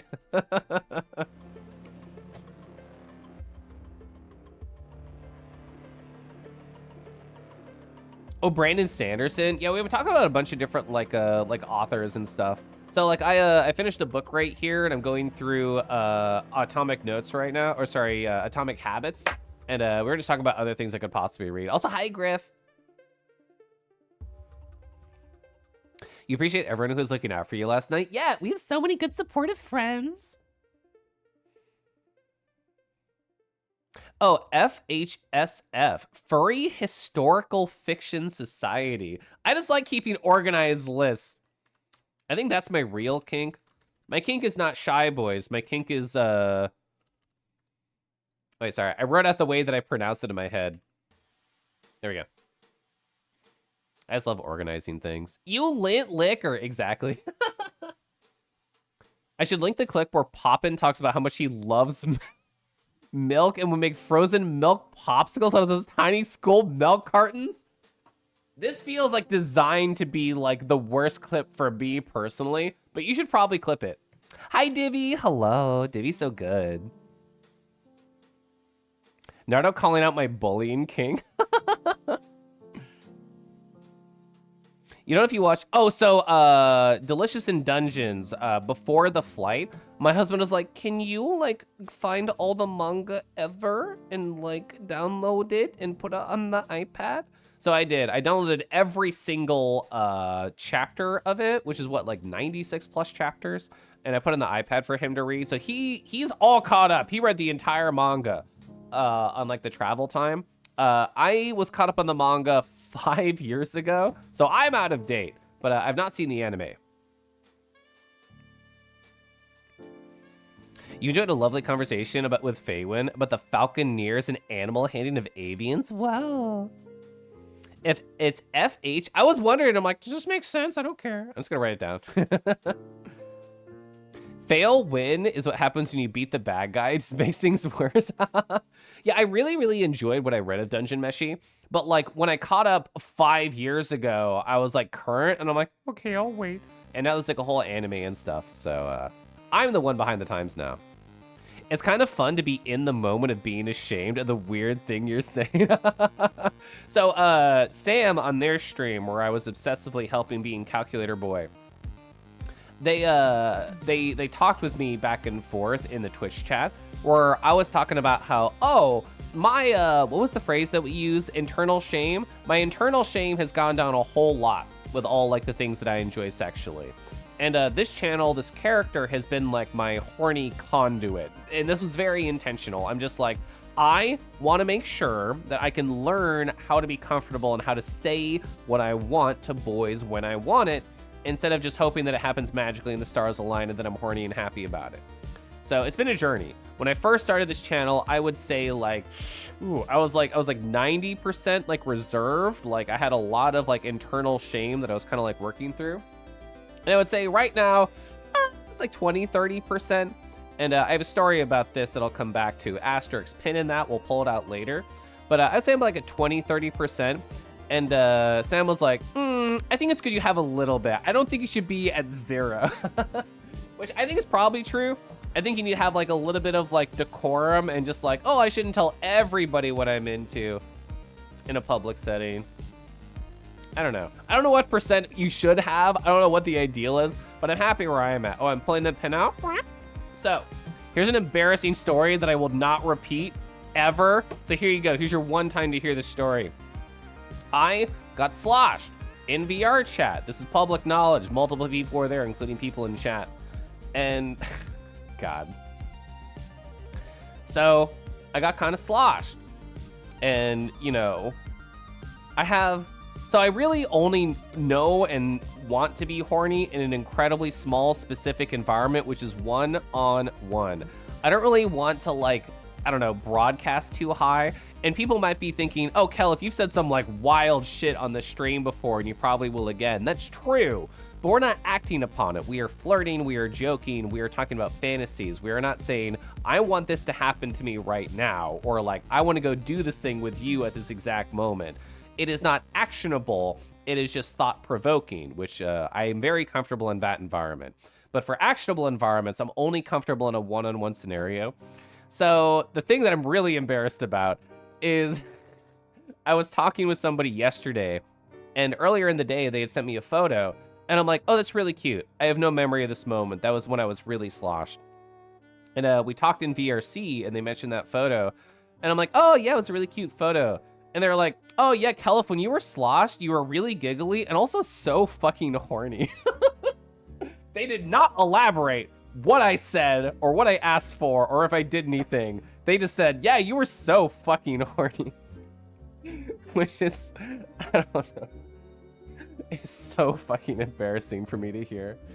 I don't know how to do that publicly, but apparently I did. Apparently 2.5 silly whiskeys was like, Caliph was saying things. What did they say? Even I don't know. Only they know, and I'm too embarrassed to ask them what it was.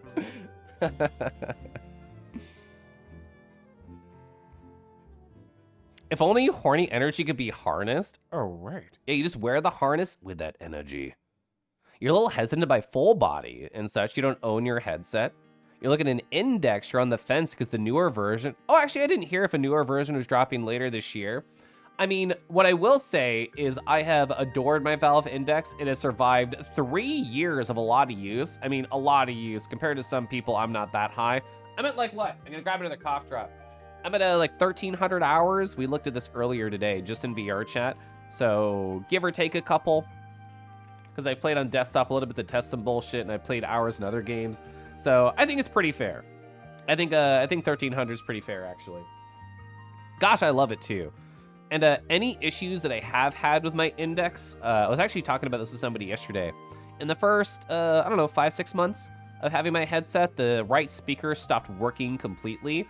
And I just talked with a RMA to like try and return it or like to get a replacement or whatever. And they said, oh, did you try this one thing? And I said, yeah, I couldn't figure it out, but I did try it. And they said, okay, good enough. We'll send you a free one right now. And like, that was it. That was the conversation. It was like 2 messages back and forth. They just gave me a new speaker. No questions asked. I probably could have talked to them about when my cable was dying, but like I had used the headset for like 1,000 hours. So I expected something to break at that point. That is a lot of use. So I just bought a cable myself. It was like $100-ish. But yeah, other than that, I've been incredibly happy with my headset. I'll probably wait. To fix my headset until the new one comes out, like you were talking about. So, speaking of stories I was talking about yesterday, I had a moment where I did VR. It was great. I think this might have been the drunk night, so this may have been like a connection point. Maybe it wasn't. Who knows? Anyway, I like came into my room in the morning after doing VR. I stared at the ground and I thought, there is a broken piece of plastic and multiple springs. Whatever this is from, this cannot be good. And like, I didn't have actionable evidence if it was from my chair, which I really like and I didn't want it to be because I spent a lot of money on this chair. And I didn't want it to be from the headset because that is very bespoke and literally anything. Seeing broken plastic and screws is a scary moment. And for like a week and a half, it was unidentifiable. I like could not find any evidence of what this is from. And I picked up my headset to do VR the week before the con, and I'm like, I get it. I know what it's from. So with the index, it has like a tightening valve on the back center, and this essentially pushes forward on the left and right sides or backwards depending on how you turn. On the right side of my headset, this snaps, so it doesn't lock in on that side, but the left locking mechanism is still in place. So it's like slightly off center in terms of the locking, but it's been kind of unnoticeable. But I do still have the plastic and the springs in a pile over there. Not that I know how to fix it. But it still works. Smile. At some point, you have to teach me how to self-actualize through furry OCs. So what I did, I got this model, and I'm like, cool, this is the horny Kelif. I'm embracing this. And then I did research about horny VR chat stuff, mostly through a friend who knew way the fuck more than me, and they guided me through it. And then I used it, I had fun, then I'm like, cool, I get a mission porn, really sell this. And then I created a secret private Twitter account completely unrelated to anything identifiable to Kelif, and I used it to express myself a little bit. And then I've already talked about this on stream, and then I rebranded it to just be KoralithDragon, and I really just retweet porn. That's all I do on it. But I occasionally talk about things, and that was how I gently started to slowly open up, because I was doing it in an anonymous environment where nobody had any connection to my public personality, so I could just I could just say anything to the void, and if anybody wanted to judge me, they could. If they wanted to support me, they could. I only got support, thankfully. Caliph drunk and horny? Shocking! Hi, Dusky. What's this about a crush visiting? How is my hair? So my hair is beautiful and gorgeous. Remind me when I get to the bottom of chat if that ever happens. I will tell the crush story. It's not happened yet. I can tell you that much. But my horns was not acceptable. You must have quit. Sorry, actionable. Hi, Tim. You remember the giggles, not so much the horny? I have no memory of the horny. Hi, I'm here. You missed the last 2 hours. I've literally just been talking about random bullshit. I came into this stream with 0 plans. So we've been jumping around a lot. All those different questions in the title. I don't know how much I've gotten through. Actually, I did everything but the con visit. So White Wolf, you're so correct. I did not talk about that. So Steam support's been great for you. When your knuckle controller stopped working, it was out of warranty. Then a one-time courtesy. Oh, seeing replacement for free? That's so good. Oh, that's a common failure on them? I actually haven't heard about that. That's interesting. Hair is beautiful and gorgeous, just like me. Whoa. Which bottom in chat? Well, you're all bottoms, right? It's all just talking about horny dragons. True. Am I stopping in Ohio on my way to AC again this year? I think so. Probably Columbus. I don't remember where my husband Friends lives, who we stayed with last year, who I assume we're staying with again, which I think we talked about earlier in the year. I need to sip water. I'm gonna sip water. I'm gonna sip tea. And then gonna tell my crush visit story, okay? Okay.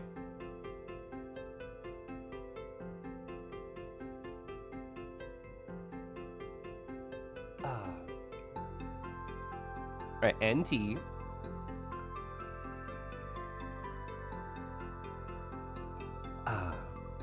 So, what is happening with my crush? Oh, we can, here we go.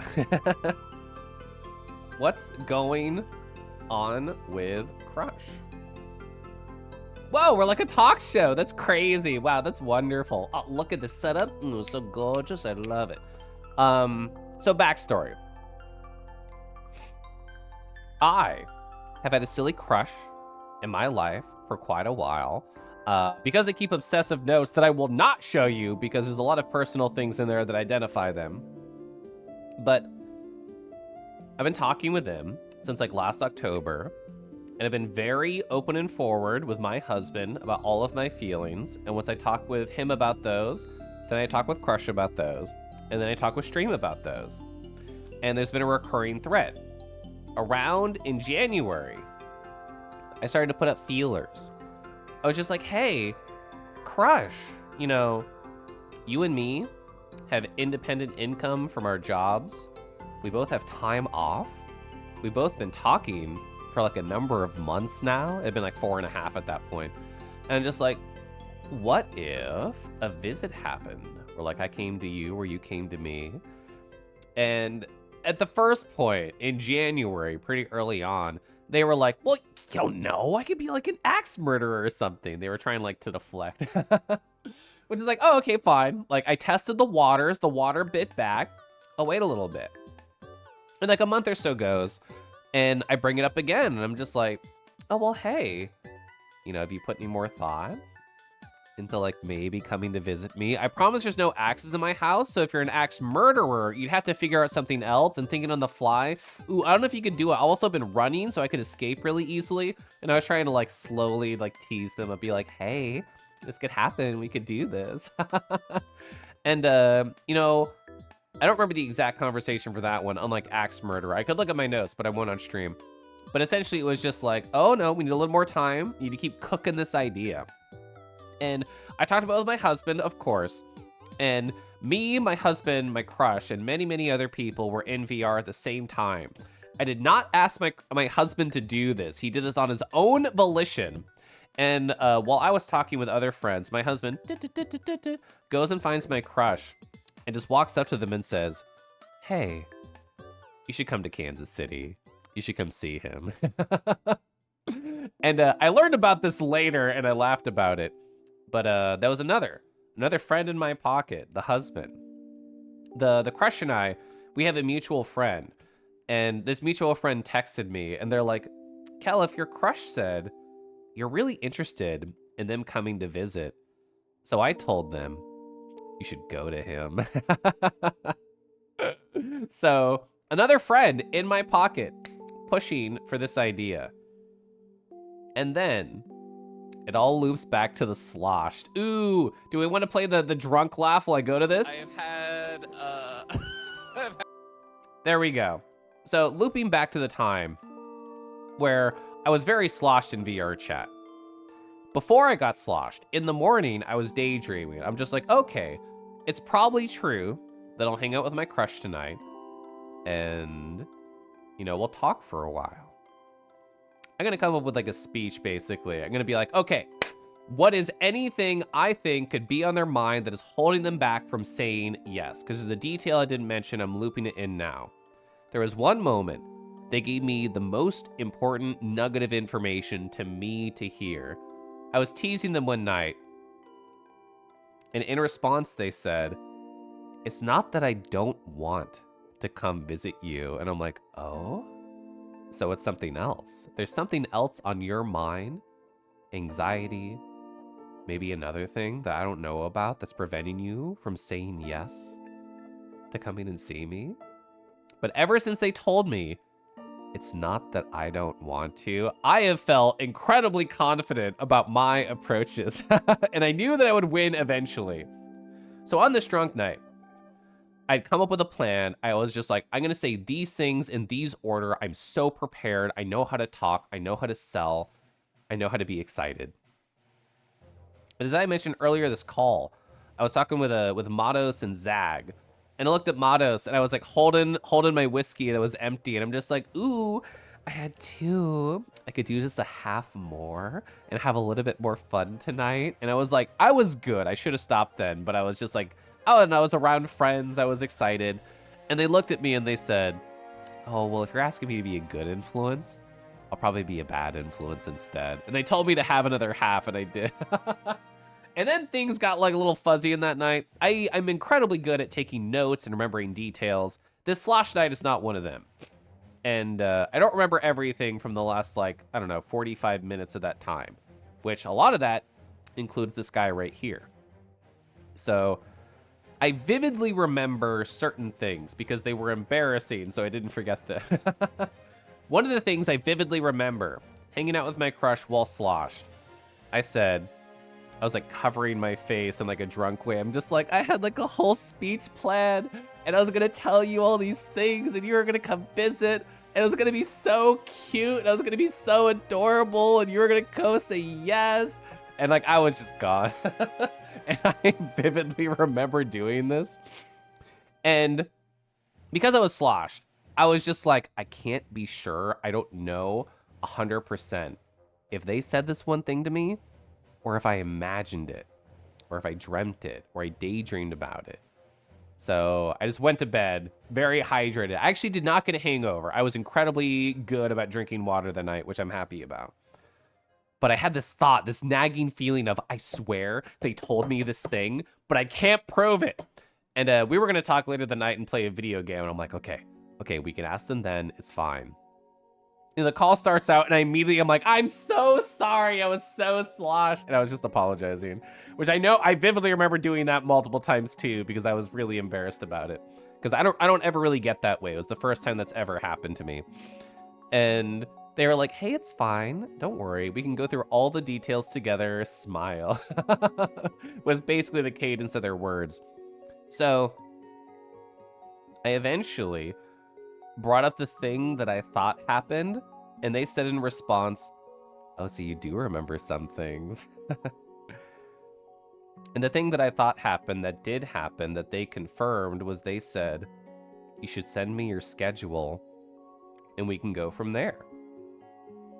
So I did. I stopped playing the game. I was just like, hey, okay, woo, I can do that right now. And I opened up my calendar. I screenshotted every month from like that moment on to the rest of the year. And I'm like, hey, decide when you're ready. And that was before FWA. That was what, 2 weeks ago? That is currently where we're at. One more detail before I catch up on chat. We haven't at any time to really talk, the crush and I. I've been at a con, they've been busy this weekend. Next weekend, we'll have a time to talk. But there's a conversation that links into next weekend. I briefly mentioned it earlier. I'm not making a big deal out of it, but just as a fact, my birthday is next Friday. And in the past, somewhere in like March to April, I threw out an idea. I told them, hey, you know, my birthday is in May. I don't really want much of anything, but what could be nice is if you think about that thing that I've been asking you, you give me like a yes, you give me a date, that'd be a pretty good present, wouldn't it? Telling me you'll come see me. So that might happen. Who knows? Maybe they're waiting for the birthday to give it like that final little toss, but that's where we're at. Multiple supporters on my side, multiple months of me trying on and off. It's a long journey and I'm having fun. So I feel like I'll win eventually. I feel like they'll give me a yes and we'll figure out a date and they'll come visit me. Smile. All right, so that was more of a long form story, but I remembered a lot of things as I was going through it. Drink my fluids? I should drink more right now. I talked for like, I don't know how long? I talked for a while. Columbus is not far from you. Yeah, I'll need to talk with my husband. He knows like all the details of the travel. So he'll know like exactly where we're going. He'll know about the time we're getting in. I want to know how early we're leaving the next day. So I'll let you know. Bug me about it. Send me a message.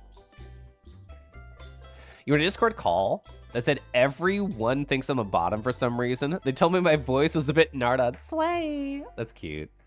You come back at an interesting time. Oh, well, you heard all my stuff.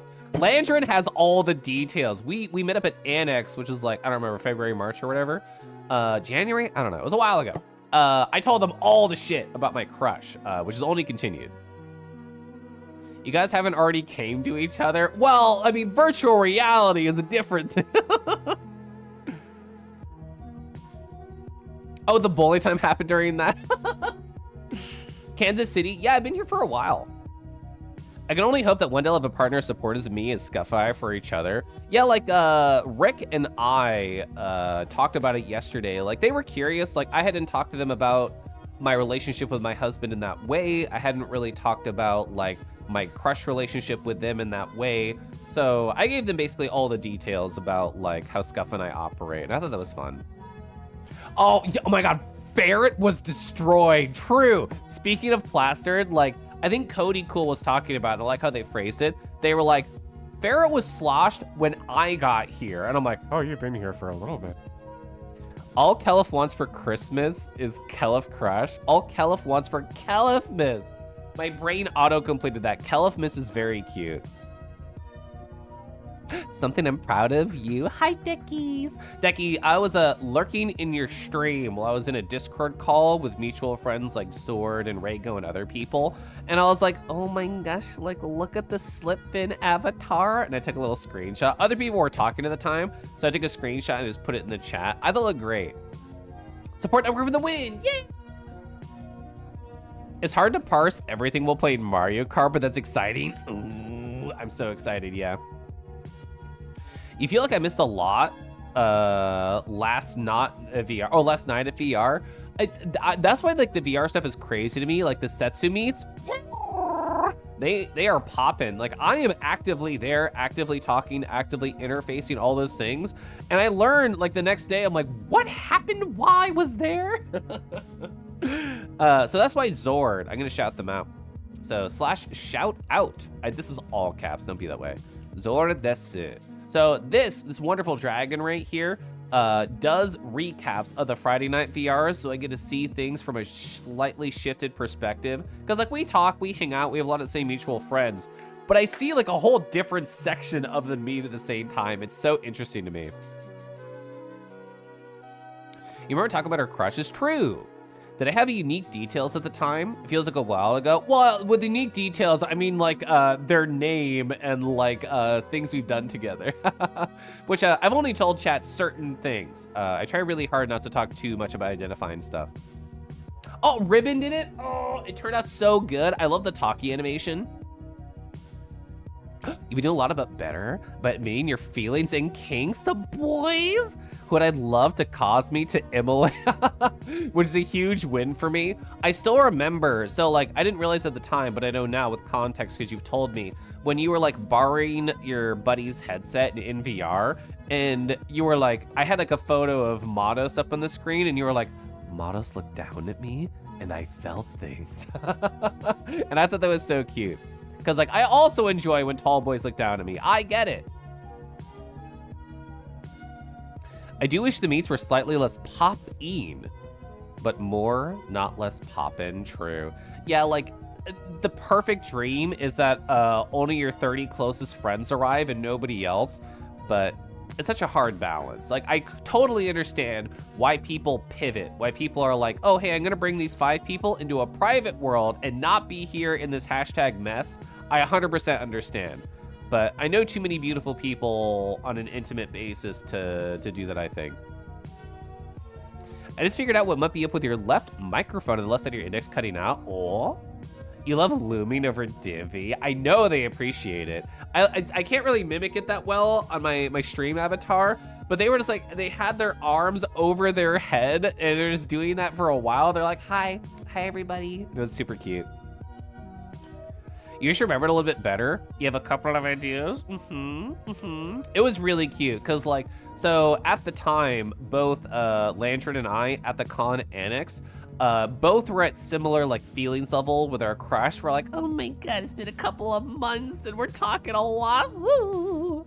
So like, I didn't know that like going into the con, like I knew I wanted to talk with Lantern and hang out, but it was very fun having somebody else to like, who knows those feelings. That was great. Sometimes I revert to how I was when I first came to the meetups, where there's too many people and your friends are occupied. I feel very blessed to be in my incredibly specific position where I can turn any direction and see somebody I know and be like, oh, cool. And then just go talk to them. It's like, it's mostly a blessing. It's occasionally a detriment where I was actively in the middle of a great conversation, but I see someone across the way and I'm like, ooh, I've never said hi to them in VR, and ooh, they're talking to somebody else cool, ooh, and I didn't get to go be a part of that, and I quote unquote missed that. And like Hawk too, Hawk got into VR and I'd never seen them or talked to them before there. I still made sure to friend them even if we didn't chat. So I wish I could be a part of literally everything, but I cannot. We went back to Group Plus last night, and once again, you didn't really recognize more than half the folks there. The thing is, that's a detail that I should be better at understanding and paying attention to, because I did not notice. I mean, I noticed there were more people. I just thought that was post-flaw. I did not notice that it was Group Plus. Oh, the speaker thing. I know what you mean. Yeah. You're a machine that turns alcohol into your arms being put at the ceiling. Oh, Div, you're doing AC again this year? Question mark. I knew you went last year, but we didn't see each other. You think it would have spiked up your anxiety tenfold that night? I think that's understandable. Whoa! Have I considered organizing a smaller meetup? I have twice. So Jovi, you know, Jovi Wonderful Pupper. When I did my first Kelif branded meetup, God, it was like a year ago at this point. They came to that one, and that's how I like got to start talking with them. And like, I think the last time I did a Kelif branded meetup, it was like 40-ish people. So like my smaller ones, because I know so many people, are still going to be like, they're not 80. I don't have that poll because I'm not regular. But if I do a random one, it's probably going to be somewhere between like 20 to 40. Good night, Andy. Gonna be an AC for sure. I love AC. I only stim when I'm excited. I'm stimming right now. So like my husband and I were chatting about it in the kitchen right before I started streaming.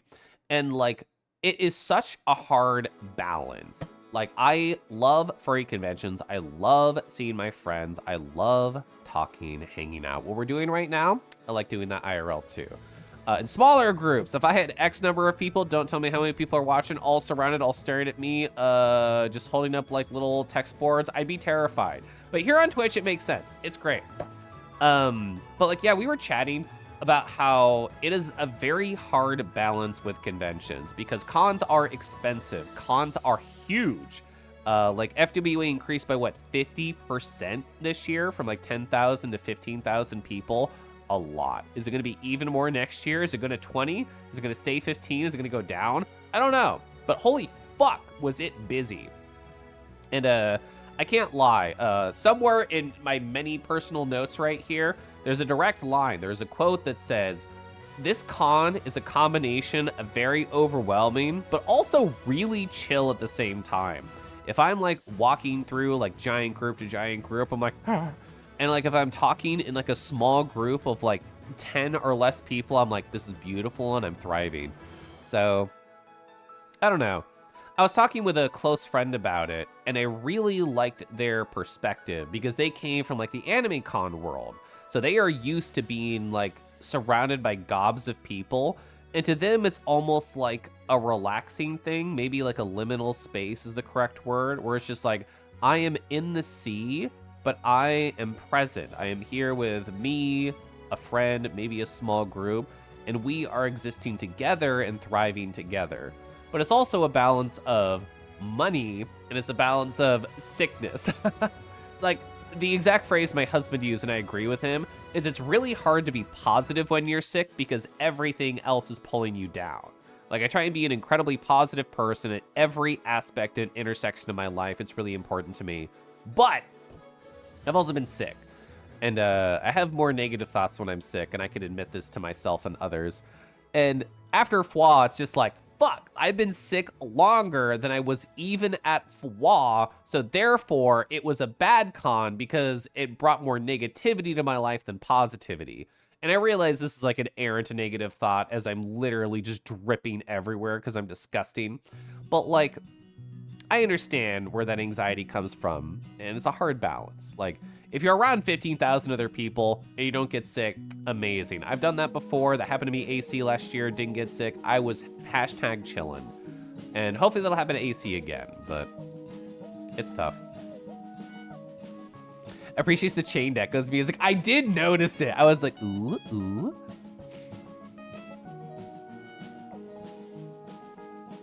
All right, let's call up on chat.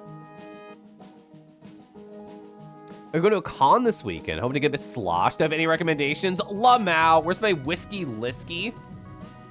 There we go. So this one, this is, yeah. Yeah, 2.5 glasses destroyed me. This is the thing that I got like sloshed on. Jameson Stout Edition. So it's a whiskey that has been aged in a stout barrel, which I thought was really good. I'm personally a whiskey fan. I still have all of Dusky's recommendations right here. I still have all of those. I really like Selkie too. I didn't get sloshed on it, but I got wonderfully tipsy on Selkie. Mostly everything else here I have not tried, but those two so far I have. For Hawk last night, he was like, yeah, it's gonna take me a couple months to save up for this base. You were like, so what's your email? Let's go, let's go. So you noticed it because we talked about it? Let me go back over here. But being at FWA parties was so much easier to talk to people you did not know. Maybe because IRL people tend to break into smaller groups than VR, it's easier to bounce around. I feel like my many years of experience in food service, in Twitch.television, in VR chat, has like helped prepare me to deal with talking with strangers. I still don't want to for the most part. There was, I don't think I have a sticker from them, so I can't zoom in on it. And this is my con board. But one quick con story that I think is related here is any tiny thing that I can latch onto as a conversation starter, I'm golden. Well, you're golden, but you know what I mean. We're both golden here in different ways. I had just woken up from a nap, so I was like recharged. My batteries were glowing. And I was in the elevator going down, just like staring at my phone thinking, who can I find? Who can I look for? I put it in my pocket and I look up. The one other person in the elevator is like holding a notebook and they're journaling. And I'm like, oh yeah? You can probably tell. Kind of journal pilled. So I was just like, oh, so you taking some notes about the con? And they turn around and they give me a smile. They're like, oh yeah, like I was just thinking about going to a friend. I was just writing it down. And I'm like, perfect. So we get to like the bottom of the elevator and I'm just like, show me what you got. Show me your pens. Oh, you've never tried a fountain pen? I have 2 right here. Do you want to go for it? So like that was like literally the perfect con interaction for me. because they had set me up for success by bringing out a special interest of mine. Otherwise, I have to rely on just like generic openers like, oh, what do you do for fun? What games do you like? How long did the travel take you?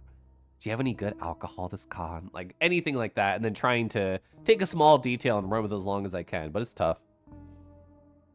Praj and I got to talk a little bit at the VRC yesterday. That was very fun.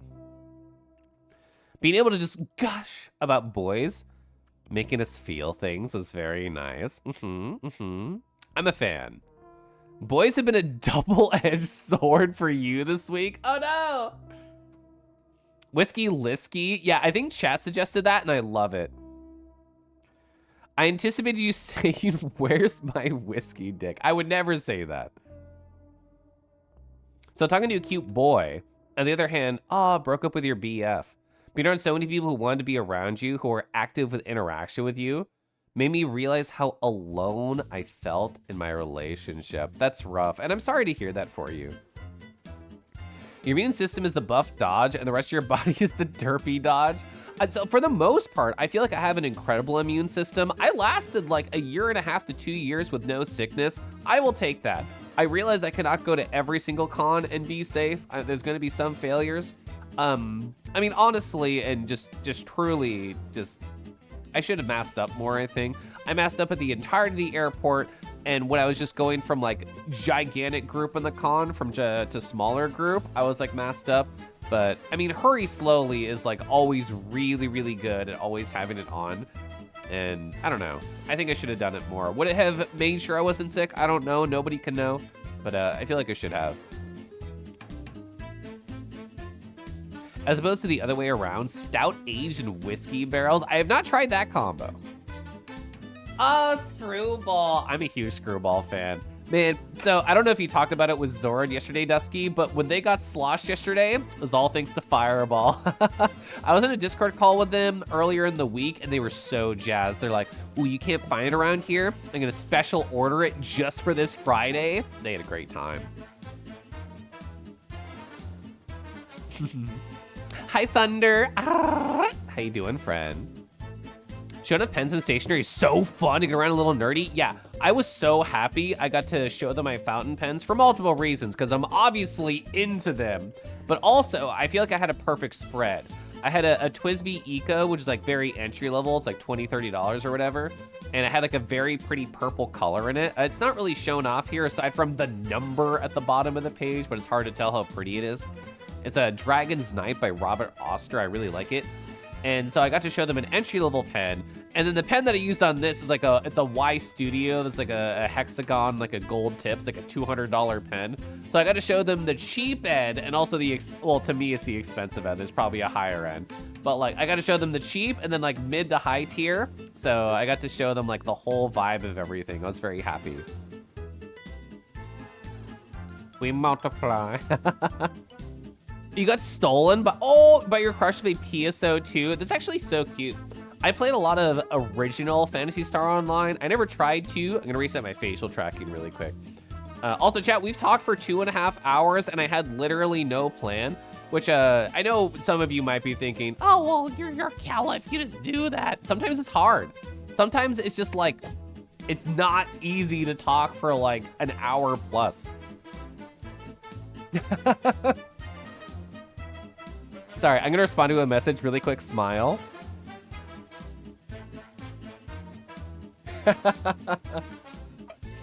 Sorry, I have to laugh. So, I told that story earlier about my crush. I lasted a while talking about them visiting, and they sent me a message. And it was just my Go Live notification, which has a lot of bullshit in there. One of them just says, is your crush visiting? So they took a screenshot of that, sent it to me, and then says, is your crush visiting? And I responded with, I don't know, you tell me. Lamau.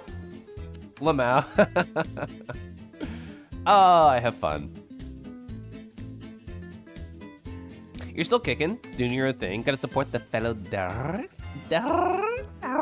Sorry. I've been trill pilled for a little bit, and because my voice is actually mostly working tonight, I have to do a little bit more. I'm gonna sip my tea. I have to be good to it though.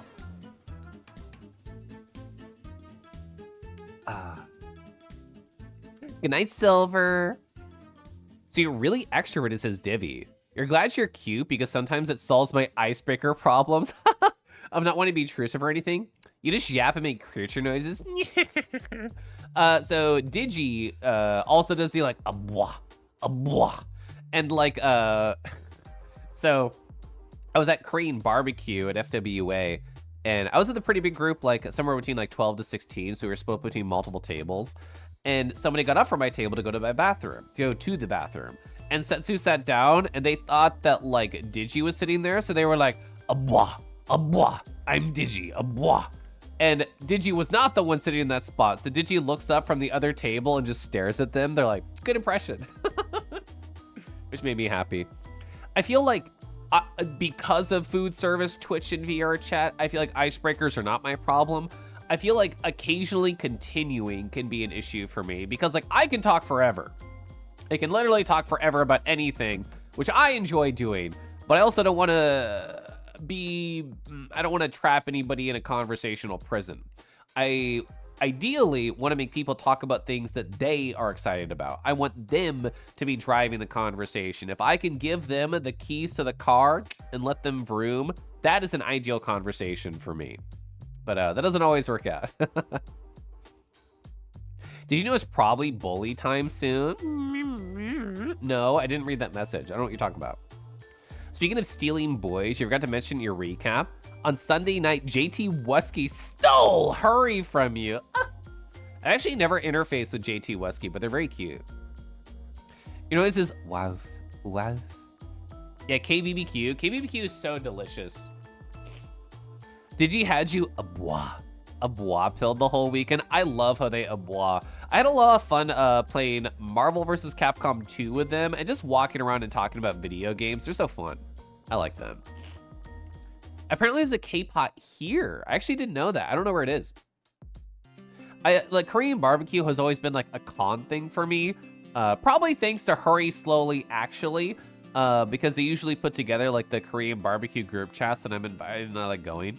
Because I did the FWA one last year. I did the FWA one this year. 135th in Metcalf. Okay. I'm gonna be gross. Give me a second.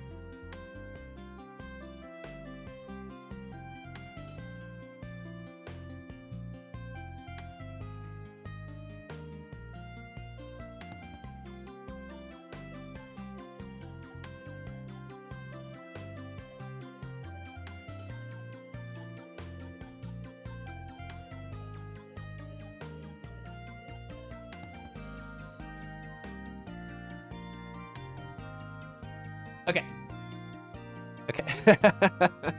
Yeah, like I used to have a BRB text on this screen, and like this channel doesn't have jack shit. I do literally zero prep for this channel.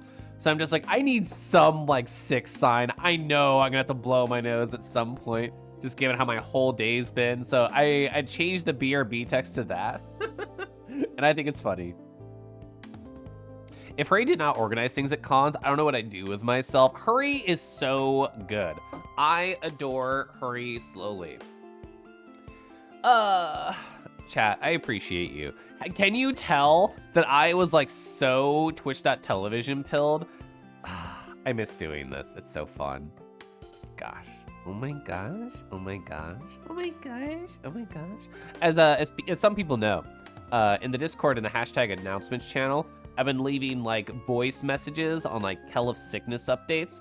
And on a number of days, my voice was pretty low. It was pretty sickly.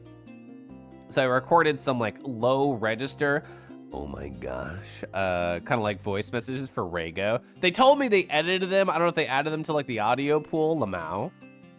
Narda was twitching from the lack of streaming. I know, God. It's like such an integral part of my life, and I am also such a structure and habit-focused person that like not streaming on Tuesday, I'm like, this is fine. It's just a single day. It gives me more time on my recap. That's fine. Not streaming on Thursday, I was like scratching at the neck a little bit. I'm like, it's fine. It's okay. It's not a big deal. And between like the con and the sickness, I had not fully remembered that I agreed to do the Gunner the Rat stream tomorrow, which I am excited about. But it also means I'm probably not going to recap tomorrow. So then I was just like double scratching both sides of my head. I'm just like, nah, it's going to be like 2 weeks until I can sit down and do an obsessive detailed recap about Furry Week in Atlanta 2024. And then I was thinking, I have nothing going on tonight. I have nothing happening. So why not? Why not? I can talk for a couple hours. Scratching your neck, babe. That's heated me with Zawa syndrome. 2 weeks. Did I go to Mars? Well, it would be 2 weeks, right? Because I went to Furry Week in Atlanta, which means I wasn't here on Thursday, which means last Tuesday. God, I haven't thought about that.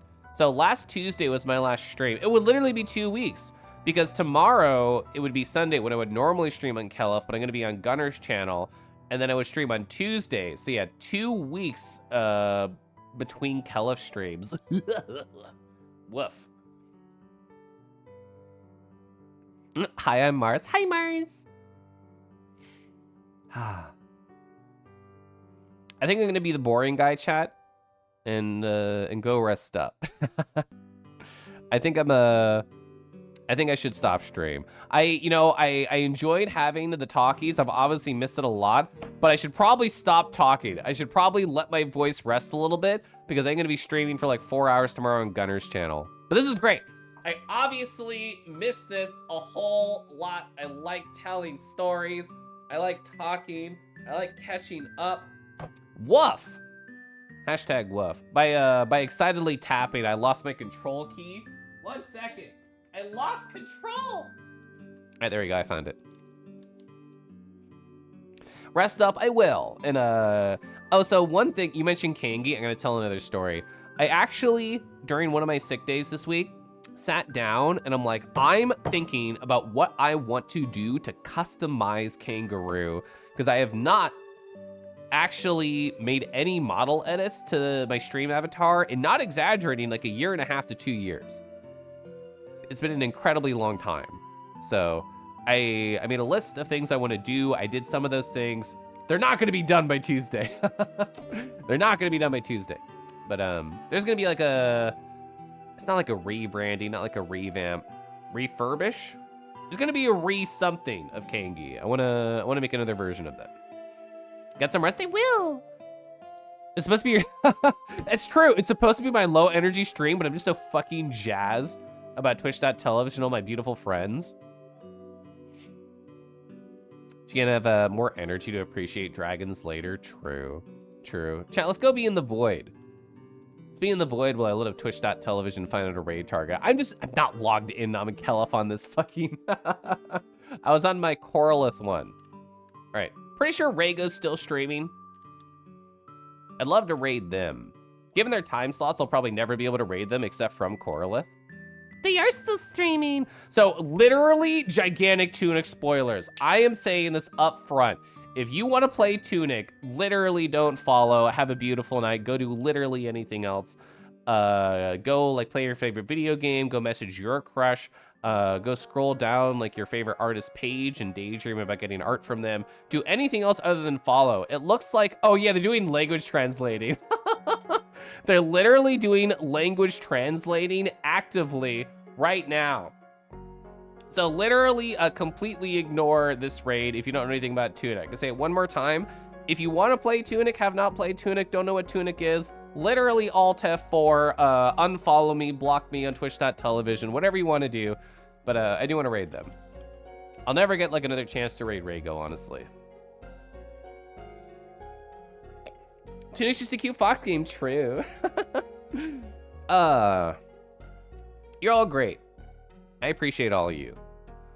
Good stream, bub. Thank you. I missed it. I miss streaming. It's fun. Thank you for the lovely stream, Kelef. I appreciate you. I will vocally appreciate you directly, Hawk, in VR chat at some point.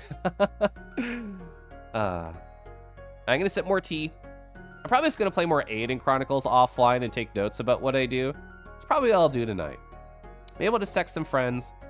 Maybe I'll take sleep drugs after this and go the fuck to bed early. Ooh, that's what I should do. Have a nice weekend. What's the raid message? I don't know. I don't really ever have one. I'll just say like rar. Rar. And then whatever emote you want. I always do Nardod Slay because I like that one and I have access to it. But yeah.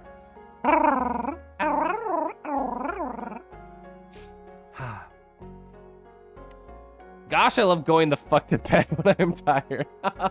It's just like the Tuna Fox says, everything hurts more when I'm tired. So, yeah, it's true. Go eat, I will. Good night. Good night, Twitch. Goodbye.